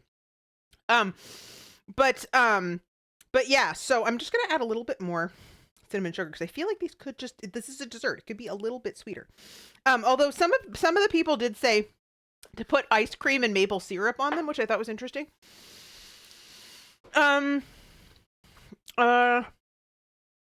Sunny is doing homework but had to yell about Dutchies. They do have a good crunch. They do, yeah. Kism says it's about dinner time for us here, so to be expected. Mm-hmm. And that does kind of inform my stream schedule, honestly. Like I stream for Europe and the UK generally. Ninja is Dutch too. Ninja is also Dutch, yeah. Although Ninja lived in the US for a time. So I don't know if Ninja is actually Dutch and just or if Ninja is American and just lives in the Netherlands. I actually don't know. But I know Ninja lived here for a while. Oh, Ninja is Danish. Oh, that's totally different. Also completely and totally different. Yeah, so different. Very different. Right. But that's regardless. Yeah, so a lot of the folks that hang out here are in Europe or the UK. It's just the way it works because of timing, I think. But hi Quantum, hi, how are you? Or apparently Canadian. Dirtle says, Leah, why would you say ninja is Dutch? Dirtle, I was reading what you said, but also I didn't know either. So, oops, bad on me. Okay, you guys, I think that might be about it. So, I was actually trying to speed through things a little bit today because I wanted our Australian friends to be able to catch a portion of the stream before they had to like skedaddle off to bed. But I didn't expect to get through all of this quite so quickly, but it's all right. It's okay. And yeah, thank you. This dress is from New Orleans, but it I've been saying all day that it struck me as 4-year-old's backyard barbecue birthday party, so that's why I'm wearing it. Also Vintage RPG, who was the Australian friend that inspired today's stream, was fighting dragons in Dragon Age. All morning, so I think I subconsciously chose the dragon dress. In fact, can I get a shout out to end the stream for Vintage RPG? So those of you who are in Europe and the UK, my very good friend, Vintage RPG, is in Australia, but streams so late that actually her streams are perfectly timed for people who are just waking up early in North America, but kind of midday work time in Europe. So if you look for kind of mid morning to mid afternoon company during your workday, and like particularly BioWare games, Dragon Age, Mass Effect, a lot of Dragon Age, but also Mass Effect, as well as Crusader Kings, Crab Champions has made several appearances recently. Placid Plastic Duck Simulator, if you dig that, Vintage sometimes plays that. So a variety of different things, but currently playing Dragon Age on Thursdays, and is very, very, very worth checking out and dropping a follow if you don't know this person. Opting out says, timing sounds good. Maybe I'll check out this Vintage character at some point. You're very funny. Opting out, as always. Being how opting out met me. Through Vintage. I guess we both hang out there during the morning. Right. So, let's see. Let me just go back to just chatting here for a minute. Thank you, all of you, for coming and helping me celebrate Australian Food Day in the Fire Kitchen. This is not an international holiday or anything. It's just a holiday here. I very much enjoyed our culinary tour through Australian foods that you give to children at parties. No, I'm kidding. No, I very much did enjoy literally everything we tried. I would make any and all of these things again and eat them happily. Unlike the tinned corned beef. I'm sorry. Arcadia says, I would never watch streams during the work day, except that, okay, never mind. Green Mullet says, spam fritters next. You know what goes really good with spam? Pineapple. Whimsy says, I hear tell she's pretty entertaining. She's extremely entertaining and has a really lovely community, and I'm very, very grateful to be able to share some of it through the largesse of raids from Vintage. Okay. So, right. Next streams. I will be live again tomorrow from 4 to 7 Eastern Time. We are currently playing Hades on Fridays. And we're going to try to get to the point where we are routinely beating the Bone Hydra. That's the objective currently in Hades. We haven't made it very far. So if you are worried about spoilers, you're probably not going to get a lot of them here. So come hang out with me tomorrow for that. Saturday, starting at 12:30 p.m., my friend Brigitte, aka Byron Mask, who I've just done a shout out for, is going to be we're going to be playing It Takes Two, like we did last week. So for a couple of hours on midday Saturday for me, evening Saturday for Brigitte. We're going to be playing some It Takes Two, torturing each other through cooperative platforming. Semi-cooperative platforming, I guess, is probably the best way of putting that. So that's what's going to be happening from me for the rest of the week. Thank you very much to all of my moderators, aka Grognard Gourmand, who is husband and dog walker and bartender extraordinaire, also dishwasher. Although it's actually not terrible today, so I might just do that myself. Des Dabbles, who is currently finishing up God of War Ragnarok, beat the main game on yesterday, and started the DLC. So she's going to be doing the DLC for at the very least the rest of this week, and then we'll see from there. Has a bunch of fun and exciting things coming up, new games, some chat redeemed games. So definitely drop Des a follow if you are not following Des yet.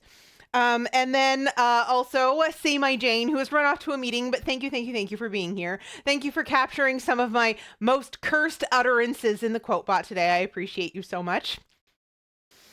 And last but not least, Vixtifer, the latest member of our mod team, who is not streaming on Twitch, but does in fact have a YouTube channel.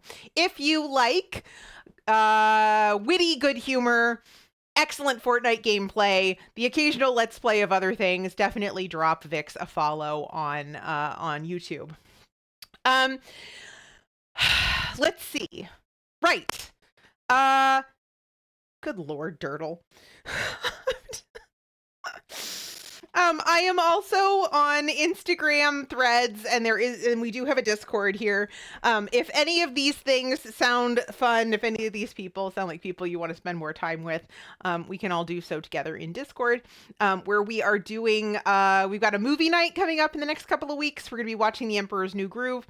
Every Monday, we play, well, Vix and I play Borderlands, the first Borderlands game, but everyone is welcome to come and hang out and play whatever is in your gaming backlog.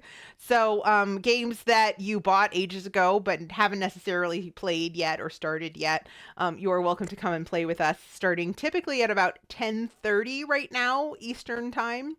So that would be right now 2:30 p.m. in Europe. Kind of a weird time to start that, but whatever, it's fine. Yeah, so bring your backlog to Backlog Bandits on Discord. What else am I missing? I think that's it. Let's see if we can find someone to raid. Who have we got? I have literally not even opened Twitch. Like I have my Twitch chat open on my laptop, and today I didn't even do that. All right, who have we got here? Do do do do do do do do do do do do do do do.